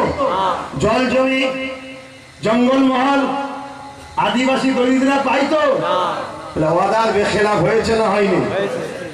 এরপরে ধরুন তার গাড়িতে চেপে আপনি কলকাতায় গেলেন, তার উপরে পুরো বিশ্বাস করে সে বললো ভাই না, আর পালিয়ে গেল, তাহলে হেঁটে মরতে হবে তো?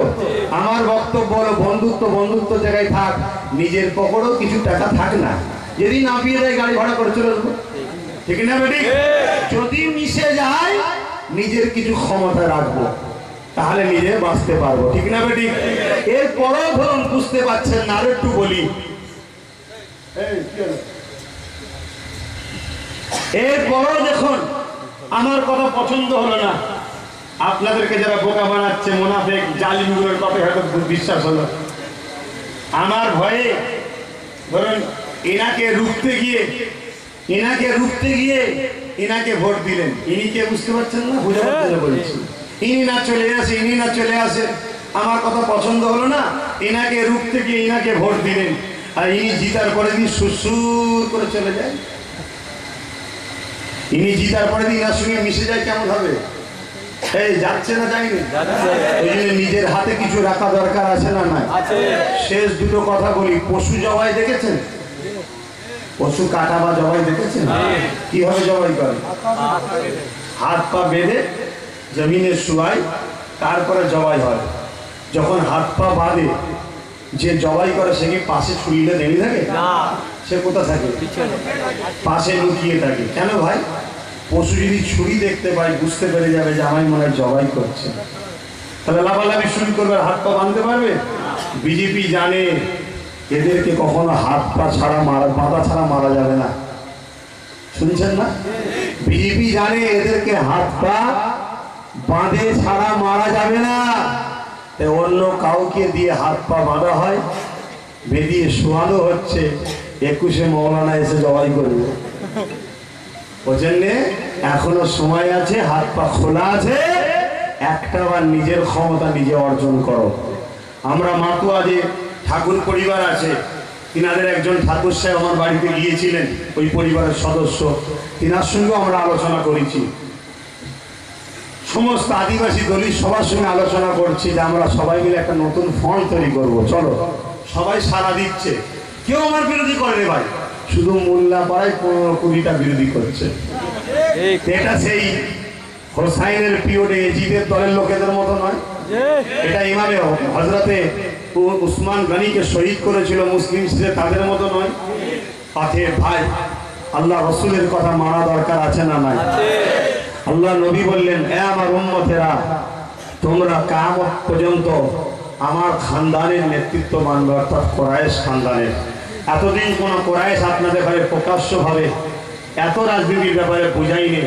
আজ যখন সেই কুরাইশ পরিবারের সদস্য আপনাদেরকে, আপনাদের মা বেটিদের ইজ্জতকে বাঁচাতে গিয়ে বুঝাচ্ছি, আমার কথা মেনে নেওয়া দরকার আছে না না? শত শেষ কথা হলো, এতগুলো লোক রয়েছে, কাউকে আমি কুকুর বলতে চাইছি, বুঝাবার জন্য বলছি। হয়তো দুটো কুকুর আসলো, ঘেউ ঘেউ করবে না? করবে না কেন ভাই? এত লোক তো।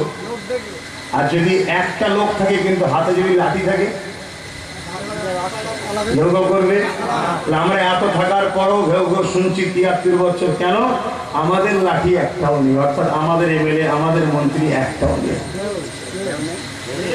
দিদি নিজে স্বীকার করেছে, টিএমসি পার্টি তাকে জিতিয়ে রেখেছে মুসলমান, 22টা সিট দিয়েছে ওরা। এই মুসলিম তোষণ করবো, যে গরু দুধ দেয় সে গরু লাথি খাবো। আপনি যখন বুঝলেন জিতিয়ে রেখেছি আমরা, তাহলে মুখ্যমন্ত্রী আপনি হলেন, স্বরাষ্ট্রমন্ত্রীটা আমাদের দেওয়া দরকার ছিল তো। আমরাই যখন জিতিয়েছে, ঠিক আছে, স্বরাষ্ট্রমন্ত্রী যখন আপনি নিলেন, অর্থমন্ত্রীরা তো আমাদের দেওয়া দরকার ছিল। ঠিক আছে, অর্থমন্ত্রী আপনি নিলেন, শিক্ষামন্ত্রীটাও তো আমাদের দেওয়া দরকার ছিল। ঠিক আছে, ওটাও নিলেন, পরিবহন মন্ত্রী তো আমাদের দেওয়া দরকার ছিল। মেন মেন পদগুলো সবই তো আপনার, আমরা খেটে মরবো আর খেয়ে মরবেন আপনারা। এই ভাই, আমার কথা খারাপ লাগছে? এরপরেও যদি কেউ মনে হয় আমি ওই জালিমেরই তাবেদারি করব, করতে পারেন, আমি আপনাকে জুলুম করছি না। আর কারো যদি মনে হয় যে না, খানদানে রসুলের সঙ্গে দল করব, তাকে আমি ওয়েলকাম দিচ্ছি, চলে আসো, তুমি প্রধান হওয়ার যে পদেই থাকো, ফিরে আসো। আমরা নতুন একটা সমাজ তৈরি করব, যেখানে মানুষের সেবা হবে, দেশের সেবা হবে, যেখানে মুসলিম, হিন্দু, দলিত, আদিবাসী নয়, অসহায়কে আশ্রয় আমরা দেবো। এই মহান কাজে, মানব সেবা, দেশ সেবা, এটা মহান কাজ। এই কাজে আগামী দিন আমার সাথে সাথ দিয়ে কারা এগিয়ে যেতে রাজি আছেন? হাত তুলে দেন।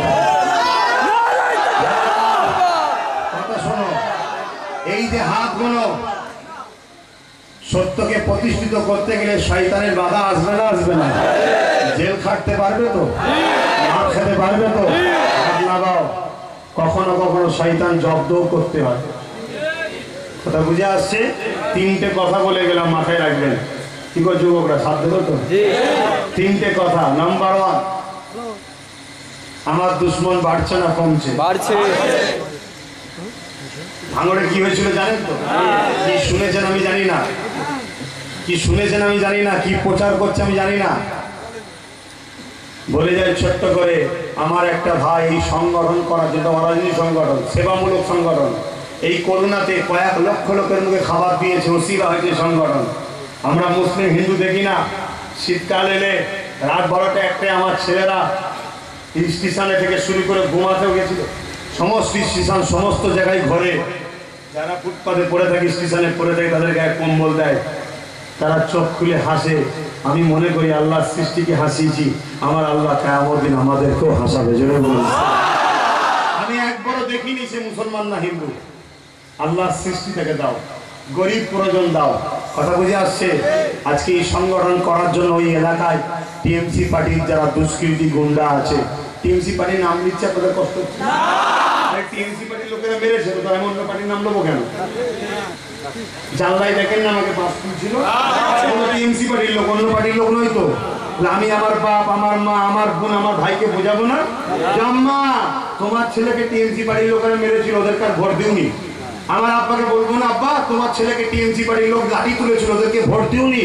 এ যুবক, আমার বোনেরা, তোমার নবীর খানদানের বাচ্চা তোমাদের ভাইকে, যাদের সঙ্গে আখিরাতে জান্নাতে যাওয়ার স্বপ্ন দেখেছো না দেখোনি, তাদেরকে টিএমসি পার্টির লোকেরা লাঠি তুলে মারছিল, জানলা ছিল বলে, তাই না হয়তো মাথায় ফেটে যেত। টিএমসি পার্টির লোক করে, সেটা বলবো না আমি?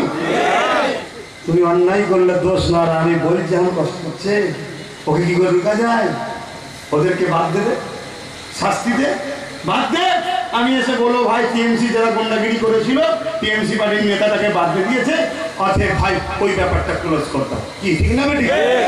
তুমি তাকে বলবে এখনো তুমি চালিয়ে যাও, আর ইমানদারদের ভোট লবো, দাদা হুজুরের মুরিদদের ভোট লবো, আমার মা, আমার বাপ, আমার ভাই বোনের ভোট লবো। যদি মনে করে যে এদের কাছে ইমানের থেকে আগে 2 কিলো চাল, একটা সাইকেল, তাহলে সরকার ভুল করছে না ঠিক করছে? আমরা পেটের জ্বালায় হ্যাঁ বদমাইশি করছি ঠিকই, লোভে পড়ে অন্যায় করছি ঠিকই, কিন্তু তা বলে আমরা বেঈমান নয়, ঠিক না বেটে? এই ফুরফুরা শরীফ থেকে এই কংগ্রেসকে হারিয়েছিল, এই ফুরফুরা শরীফ থেকে কিন্তু বামকে হারিয়েছিল, সেই ফুরফুরার পিছনে লেগেছে। ইনশাআল্লাহ এরও পতন হবে, ধ্বংস হবে। বলুন আল্লাহুম্মা আমিন।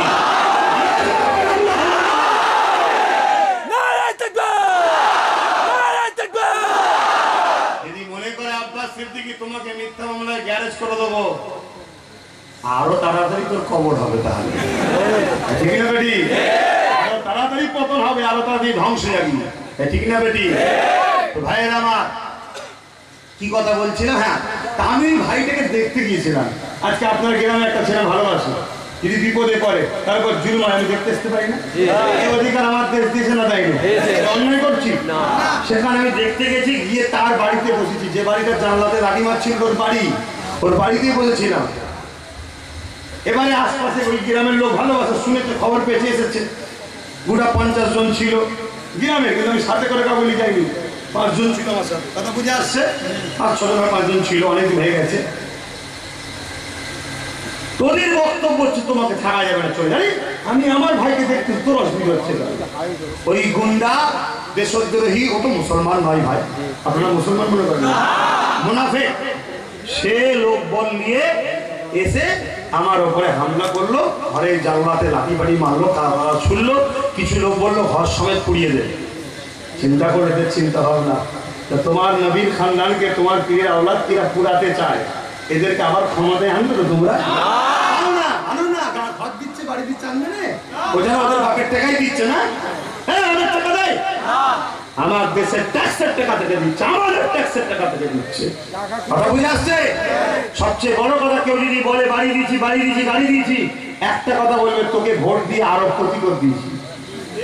ছিটে বেড়ার বাড়ি ছিল নেতা সাহেবের, ভোট দিয়ে 2 কোটি টাকার মালিক হয়ে গেল, ঠিক না বাড়ি? অত ওর ঋণটাকে শোধ কর, এখনো তোর ডেট রয়েছে, যতক্ষণ না তুই হারছিস, ডেট এক্সপায়ার হয়নি। এখন যদি বলি আব্বাস সিদ্দিকীর কাছে যাচ্ছি, ততক্ষণ তোর ডেট তখন এক্সপায়ার হয়নি রে, যে ভোটটা দিয়েছি ওই ডেট এখনো রয়েছে, ঠিক না বেটি? আগে ডেটটা এক্সপায়ার হোক, তারপর তার কথা হবে, কথা বুঝে আসছে? তো ভাইয়ের আমার, তা আমি গেলাম, এই অবস্থায় লাঠি সোটাই করলো, তার মধ্যে কয়েকজন এসে ক্ষমা চেয়েছে, নিশ্চয়ই দেখেছেন, আল্লাহর হুকুম হয়েছে, ঘরে গেছে, মেন্টাল সমস্যা হয়ে গেছে। তো যাই হোক, বাড়ি থেকে সবাই বলেছে যা, ও হয়তো কম পাপি ছিল, যে আল্লাহ হিদায়াত করেছে, প্রথম যে লাঠিটা তুলেছিল এসেছে, আমার কি উচিত, মাফ করতে হতো? আজকে তাকে মাফ করে দিয়েছি, আজকে সেই ছেলেটা মুখে দাঁড়িয়ে রেখে 5 ওয়াক্ত নামাজ পড়ছে, ওদের সঙ্গে থাকলে ফাংশনালি যাবে, ওদের সঙ্গে থাকলে মাতাল করবে, ওদের সঙ্গে নিয়ে গেলে চুরি করাবে, ওদের সঙ্গে নিয়ে গেলে গরিবকে লুটাবে, ওদের সঙ্গে নিয়ে গেলে এতিমের জমি দখল করাবে, আর লাস্টে তোমাকে ভাড়া দেবে 150 টাকা, 200 টাকা, 500 টাকা। আর আল্লাহ শুকর, যদি একটা বার এই বাচ্চার কথা বিশ্বাস করে বাপেরা, মায়েরা, ভাইয়ের কথা বিশ্বাস করে ভাই বোনেরা জিতাতে পারে, শুধু অকাল সম্পত্তি দখল করতে পারি, একটা কেউ গরিব থাকবে না, ওই পয়সা তোমাদের হালাল নিয়ে হবে, সবাই আল্লাহ কাছে ধনী হয়ে যাবে, বলো ইনশাআল্লাহ। একটা বার জিতানো যাবে তো ইনশাআল্লাহ, বলুন আলহামদুলিল্লাহ। কিন্তু হার জিত কার হাতে? আল্লাহ। আমি আল্লাহর কাছে দোয়া চাই, আল্লাহ যেন আমাদেরকে জিতাই, বলুন আমিন। কিন্তু চেষ্টা করা কার কাজ? আমাদের। তো ভাইয়েরা আমার, তাহলে আমাদের হাতে লাঠির দরকার আছে, ঠিক না বেটি? আমি আর কথা বাড়াচ্ছি না, অনেকক্ষণ আপনারা দাঁড়িয়ে আছে কষ্ট করে। আসুন একটু ছোট করে দোয়া হবে। হুজুর কেবলার স্মরণে মাহফিল। বিসমিল্লাহ শরীফের 11 বার দুরূদ শরীফ, 3 বার সূরা ফাতিহা শরীফ, 10 বার সূরা ইখলাস শরীফ। তার আগে যে জন্য দাঁড়িয়েছিলাম সে দাঁড়িয়ে আলোচনায় শুরু হয়ে গেল। একটু সালাত ও সালামে নবী, সালাম ইয়া রাসূল, সালাম ইয়া হাবিব, সালাম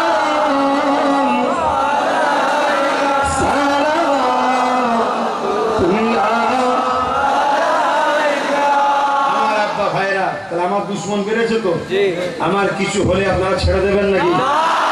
ছেড়ে দেবেন? আমাকে যদি ভালোবাসেন তাহলে আমাকে গার্ড দেওয়া দরকার আছে না নাই? আমাকে যদি সত্যি ভালোবাসেন, গার্ড যদি দিতে চান, সর্বপ্রথম সব থেকে বড় গার্ড হলো যেটা আল্লাহর রহমত, ঠিক না বেটি? আল্লাহর রহমতটা আমি পাই, এটা আপনারা চান তো? তাহলে আপনাদের কাজ কি? 5 ওয়াক্ত নামাজ পড়ে আল্লাহর কাছে আমার জন্য দোয়া চাইবেন, ঠিক আছে?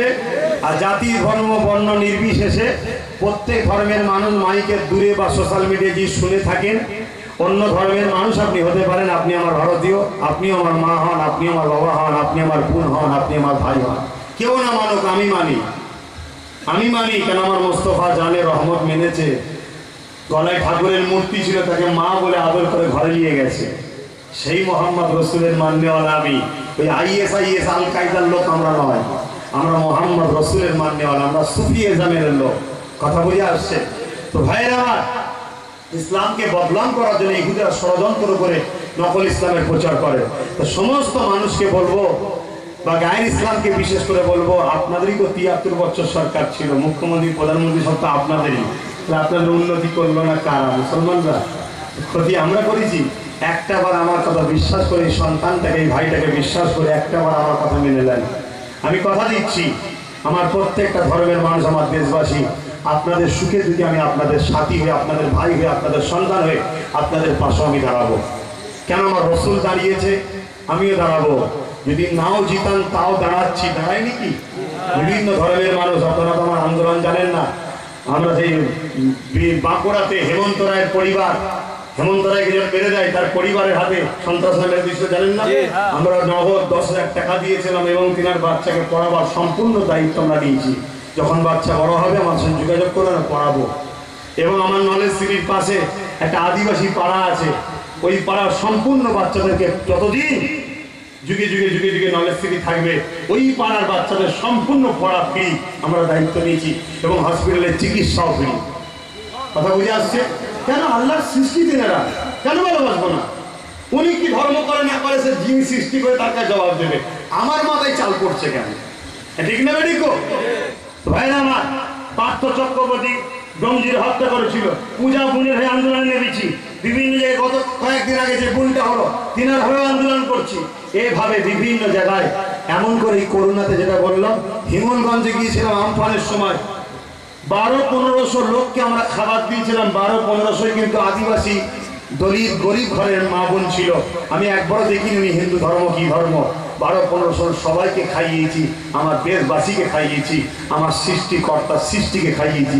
যিনি আমায় তৈরি করেছে তিনি ওদেরকেও সৃষ্টি করেছে, ঠিক না বেটি? তাই একটা বার সবাইকে দ্বিতীয় কাজ বলছি, যদি আমার কথা বিশ্বাস হয় তাহলে আমি ভালো কাজ করছি না ভুল কাজ করছি? তাহলে আপনারা নিজেদের মা বাপ ভাই বোন আত্মীয় স্বজন সবাইকে ভেতরে ভেতরে বোঝাবেন যে একটা বার আব্বাস সিদ্দিকীর কথাই ভোট দেবো। মানা যাবে? মানা যাবে? 3 নম্বর কথা হলো, চুপচাপ সংসার কাজ কামে থাকুন। পায়ের উপরে পা দিয়ে ঝগড়া করতে চাইবেন, ঝগড়া করবেন না, কিন্তু তাদেরকে চিনে রাখবেন, তাদের লিস্ট তৈরি করবেন। শুনছেন না? শেষ যখন যেদিন ভোটের দিন আসবে, সেই দিনটা আপনি আপনার ভোটটা নিজে হাতে গিয়ে দেবেন। কি দেবেন না দেবেন না? যদি বলেন যে আমাদেরকে তো ভোট দিতে দেয়নি, ভোট হয়ে গেছে, এটা আপনি দেশকে ধ্বংস করছেন, আপনি দেশকে ধ্বংস করছেন। আর যারা আপনাকে ভোট দিতে বাধা দিচ্ছে তারা অবশ্যই দেশদ্রোহী। কারণ দেশ আপনাকে ভোট দিতে বলেছে আর ও বলেছে দিতে হবে না। দেশ বড় না ও বড়? দেশের কথা অমান্য করলেন, আপনি চলে এসলেন মাথাঘাট করে। আপনি প্রকৃত দেশপ্রেমিক নয়, আপনি প্রকৃত দেশপ্রেমিক হন, জানকে বাজি লাগিয়ে দেশদ্রোহীর জবাব দিতে হবে। ভোটের দিনে আপনার ভোট আপনি দেবেন, আর আপনার মা, আপনার মুরব্বী যারা বয়স্ক আছে, নিজেরা নিজেদের মাই মুরব্বীদের নিয়ে যাবেন। ভোটের দিনে অনেক দরদি বেরোয়, দাদুকে আমাকে দাও না রে বাবা, সারা বছর খৈনি, এখন নিয়ে যাবি মানে? এখন আমার দাদু, আমার নানা, আমার নানি, আমি নিয়ে যাবো, ঠিক না বেটি? আর একসাথে সবাই বেরোবেন, একসাথে। বাকি সময়ে সময়ে আরো কিছু বলবো, সময় আসলে। আসুন একটু আল্লাহ পাকের দরবার দোয়া চাইবো, কিন্তু আল্লাহকে সাক্ষী রেখে একটা সত্য কথা বলতে হবে। আপনারা আমার সঙ্গে ধোঁকা দেবেন না তো? আপনারা আমাকে জিজ্ঞেস করি, আমি ধোঁকা দেবো? আমি দেবো মনে হয়? আমি আল্লাহকে সাক্ষী রেখে বলছি, আমি যদি ধোঁকা দিই সেই দিনই যেন আল্লাহ আমার মৃত্যু নসিব করে। বলুন আমি। এবারে দেখুন ভাই, এখন যদি আমার হায়াত কালকে চলে যায়, তাহলে আপনি ভাববেন কালকে মানে হুজুর ধোঁকা দিয়েছিল, ওটা ভাববেন না যে না ভাই, ওটা বলছি নি। কেন আপনাদের ঘরে ধোঁকা দিলে আমি জাহান্নামী হব, অতএব ধোঁকা দিবার আগে চলে যাওয়াটা ভালো, ঠিক না বেটি? আমি ওটা আল্লাহর কাছে দোয়া চাইলাম। জীবনে এই জায়গায় কখনো ইচ্ছা নেই যে কোনো মানুষকে ঝেড়ে নেবো, লুটে নেবো, কোনো মানুষকে ফাঁসাবো। কেননা আল্লাহর সৃষ্টিকে অপমান করলে আমার আল্লাহকে অপমান করা হয়। শুনছেন ভাই? কেন ওটা আল্লাহরই সৃষ্টিত। অর্থাৎ আল্লাহর সৃষ্টিকে ভালোবাসলে আল্লাহকে ভালোবাসা হয়। আল্লাহুম্মা আমিন। হ্যাঁ আল্লাহ, খাস দোয়ার মাহফিল, আলোচনা কিছু করলাম, সৎ সম্পর্ক থাকলে কি হয়, আপনার নবী যেটা বলেছে, সাথে সাথে আপনি তো দোয়া চাওয়া শিখিয়েছেন, রব্বানা আতিনা ফিদ দুনিয়া, হে বান্দা তুই আমার কাছে দুনিয়ার ভালাই চা, হাসানা তাও, দুনিয়ার ভালাই চফিল আখিরাতে হাসানা, আখিরাতের ভালাই পরে বলেছেন। আপনি তো আগে দুনিয়ার ভালাই কথা বলেছেন। তো দুনিয়ার ভালাই চাইতে গেলে আল্লাহ তার জন্য চেষ্টা করতে হবে। মুনাফিকের হাতে রাজ ক্ষমতা দিয়ে, জালিমের হাতে নেতৃত্ব দিয়ে দুনিয়ার ভালাই তো হয় না।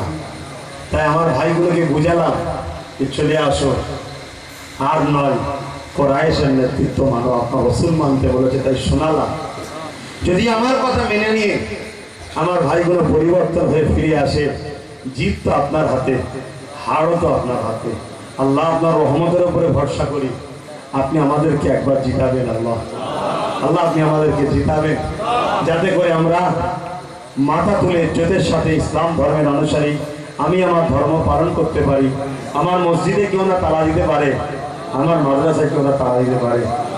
আজ কেউ মসজিদে মাদ্রাসায় জঙ্গি হয় বলে, কেউ আবার মাদ্রাসায় তালা দেয়, কেউ মসজিদকে ভেঙে দেয়। সবাই এক।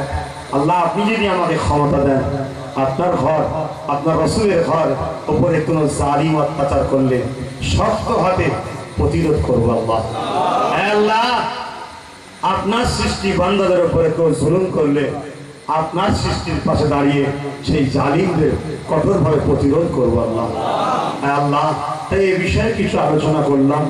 এরপরও যদি আপনি রাগ করেন, আপনার হাবিব যদি অপছন্দ করে, আল্লাহ আপনি আমাকে সতর্ক করে দেবেন। আমি প্রতিটা মানজিলে, প্রতিটা মাহফিলে আপনাকে দোয়া করি আর বলি, আল্লাহ আমি যে রাজনীতির কথা বলছি যদি ভুল করে থাকি, আপনি আমাকে সতর্ক করে দেবেন। আল্লাহ আপনার পক্ষ থেকে ইশারা আমি পাওয়ার আশাই রইলাম। আর এই কাজে যদি আপনি খুশি হয়ে যান, আল্লাহ আমাদের সবাইকে একতা করে এই কাজে আপনি কামিয়াবি দেন। আল্লাহ কয়েক খতম কোরআন শরীফ তেলাওয়াত আছে, আমরা এতক্ষণ ধরে, আমি তো প্রায় 2-2.5 ঘন্টা দাঁড়িয়ে আছি, আমার ভাইরা প্রায় 4-4.5 ঘন্টা। খোদা এ তোমার দান, এ ভাড়া করে আনা নয়। আল্লাহ আপনি তো জানেন এ ভাড়া করে আনা নয়, খাবার লোভে আসেনি, এ তোমার প্রেমে এসেছে। আর মানুষে মানুষের প্রেম তো তোমার পক্ষ থেকে হয়। এদের সঙ্গে প্রেম তুমি আমার সাথে করিয়েছো। এই প্রেমটা শুধু দুনিয়ার স্বার্থে না হয়, এদের সঙ্গে আমার ভালোবাসা আল্লাহ তোমার জান্নাত পর্যন্ত যেন একসাথে থাকতে পারি। আল্লাহ এখানে অনেক আমার গায়ের ইসলাম ভাইরাও আছে দূরে দূরে আশপাশে, তাদেরকেও আল্লাহ তোমার করে নাও, তোমার হাবিবের করে নাও, তাদেরকেও আমাদের সাথে জান্নাতি করে দাও, তাদেরও সংসারে শান্তি দাও, তাদের বাচ্চাদের ঘরে সুখে শান্তিতে রেখো। তারাও অনেক কষ্ট করে অনেকক্ষণ ধরে আছে। আল্লাহ সবাইকে মিলেমিশে রাখো। হ্যাঁ আল্লাহ এ সব কিছু সব মিলিয়ে সব দেন। সর্বত আকায় নামদার মুফাক্কির মওজুদা সৈয়দুল মুরসালিন রাহমাতুল লিল আলামিন আমার দয়াল নবীর দরবারে সব পৌঁছে দিন।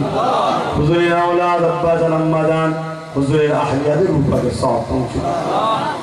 আল্লাহ চার পিরানি চার ইমাম হুজুর মোজাদ্দেদ জামান দাদা হুজুর হুজুরের 5 কলিজার টুকরা খলিফা হুজুরদের উপরে সব পৌঁছে দিন। আল্লাহ খাস করে আজকে আমার এই ভোর চাচাজান পীর আল্লামা কালিমুল্লাহ সিদ্দিক হুজুরের স্মরণে দোয়ার মাহফিল ইসলামে সব হুজুরের উপরে সব পীর আল্লামা সাইফুদ্দিন সিদ্দিকী হুজুর, পীর আল্লামা নুরুদ্দিন সিদ্দিকী হুজুর, পীর আল্লামা আবুল ফাজ সিদ্দিকী হুজুর সমস্ত চাচাজান যারা চলে গেছে জান্নাতি করে প্রত্যেক উপরে সব পৌঁছে দিন। আল্লাহ আমার যে সকল চাচাজান হুজুর হায়াতে আছেন পীর আল্লামা কুতুবুদ্দিন সিদ্দিকী হুজুর, পীর আল্লামা ওমর সিদ্দিকী হুজুর, পীর আল্লামা মারুফ সিদ্দিকী, পীর আল্লামা ইব্রাহিম সিদ্দিকী হুজুর আমার আব্বাজানদের শুরু করে সমস্ত চাচাজান হুজুরদের শরীরকে সুস্থ রাখুন, ভালো রাখুন, হায়াত দারাজ করুন। আমার সমস্ত ভাইজান হুজুরদের হায়াত দারাজ করুন। আল্লাহ মিলেমিশে সবাইকে থাকার তৌফিক দিন। দেশ ও দেশবাসীর স্বার্থে, কওমের স্বার্থে, ইসলামের স্বার্থে মিল মহব্বত দিন। আল্লাহ আমাদের ইনসাফ করার তৌফিক দিন, ইনসানিয়াত করার তৌফিক দিন, ন্যায়ের পক্ষে চলার তৌফিক দিন, ন্যায়কে প্রতিষ্ঠিত করার তৌফিক দিন। বহুত ছেলে হালকা বয়সে আল্লাহ পেটের জ্বালায় দুর্নীতিবাজ নেতাদের পাল্লায় পড়েছিল, অনেকদিন খুলেছে, আজ সব দলে দলে দলে দলে ফিরে আসছে, তোমার নবীর খানদানের পাশে দাঁড়াচ্ছে। আল্লাহ এদেরকে তুমি ধনী বানিয়ে দাও, এদেরকে তুমি ধনী বানিয়ে দাও, এদের ঘরে এত ধনী করে দাও যেন মক্কা মদিনা যেতে পারে। আল্লাহ আল্লাহ এদের জন্য আমাকে কিছু করার তৌফিক দাও। আল্লাহ হাবিবের খাতিরে রহমত করে দয়া করে এদের দুনিয়া আখিরাত আপনি ভালো করে দেন, এদের গুনাহ খাতা মাফ করে দেন, এদেরকে নামাজি মুত্তাকি বানিয়ে দেন, এদেরকে জাকিরিন হাজি গাজী বানিয়ে দেন। আল্লাহ সাথে সাথে আমার দেশ ভারতবর্ষকে বিদেশি শক্তি থেকে হেফাজত করুন। আল্লাহ এই ভারতবর্ষে আর্থিক দিক দিয়ে সার্বিক দিক দিয়ে উন্নতি করে দিন। আল্লাহ আল্লাহ এই মহামারী থেকে আজকে আমরা মুক্তি পেয়েছি, আগামী দিন আল্লাহ বিমার আপদ বিপদ থেকে আমাদেরকে হেফাজত করুন। আমার প্রতিটা দেশপ্রেমিক মানব প্রেমিক মানুষকে হেফাজত করুন।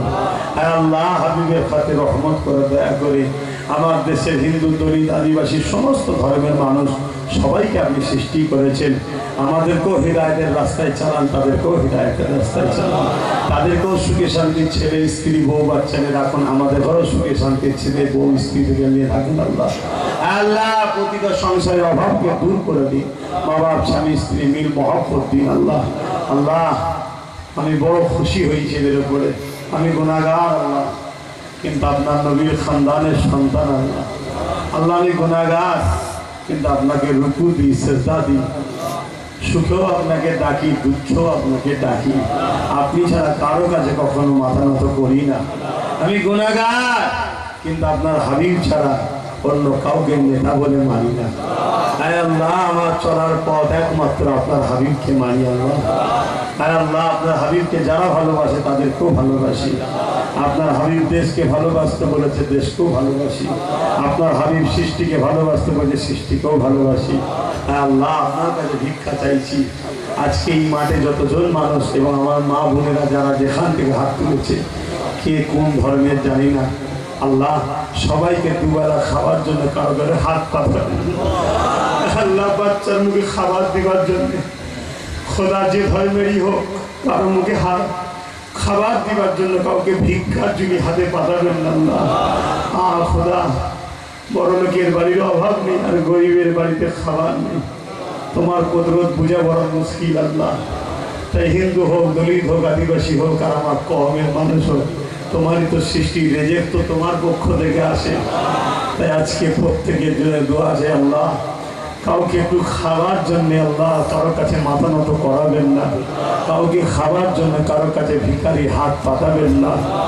আল্লাহ এ দোয়া আমার নবীর প্রত্যেকটা উম্মাতিদের জন্য কবুল করেন। আমার আব্বা আম্মা ভাই বোন আত্মীয় সকলকে সুখে শান্তিতে রাখেন। আল্লাহ আমার হায়াত কেটে আমার মা বাপকে দিন। আল্লাহ তাদের দুয়ার বরকতে আমি আগাচ্ছি, আপনি আমার উপর রহমত করেছেন। আল্লাহ আপনি আমাকে কামিয়াব করুন। শেষ আশা এতক্ষণ যারা দাঁড়ালো খুশি করে তোমার নবীর মাহফিলের ইজ্জতকে রক্ষা করলো, হক নায়ের মাহফিলকে ইজ্জতকে রক্ষা করলো, আওলাদে রাসূলের ইজ্জতকে রক্ষা করলো। আল্লাহ এদেরকে কিয়ামতের দিনে ময়দানে মাহশরে দাঁড় করিয়ে রাখবেন না আমার আল্লাহ। আল্লাহ এদেরকে আর সাজিয়ে ছায় বসতে দেবেন আল্লাহ। এখানে অনেকে বয়স্ক বাপেরাও দাঁড়িয়ে আছে আল্লাহ, আরো সুন্দর করে সুখে শান্তিতে শরীরকে সুস্থ রেখে বাপ মাগুলো আরো কিছুদিন বাঁচিয়ে রাখুন আল্লাহ। যদি তাদের বাচ্চা আমরা জিতি বাপ মাগুলো বড় খুশি হবে আল্লাহ। পীর আবু বকর সিদ্দিক নলেজ শরীফ দেখে যাওয়ার তৌফিক দেবেন আমিন সুম্মা আমিন। বারহাক লা ইলাহা ইল্লাল্লাহু মুহাম্মাদুর রাসূলুল্লাহ। ভাই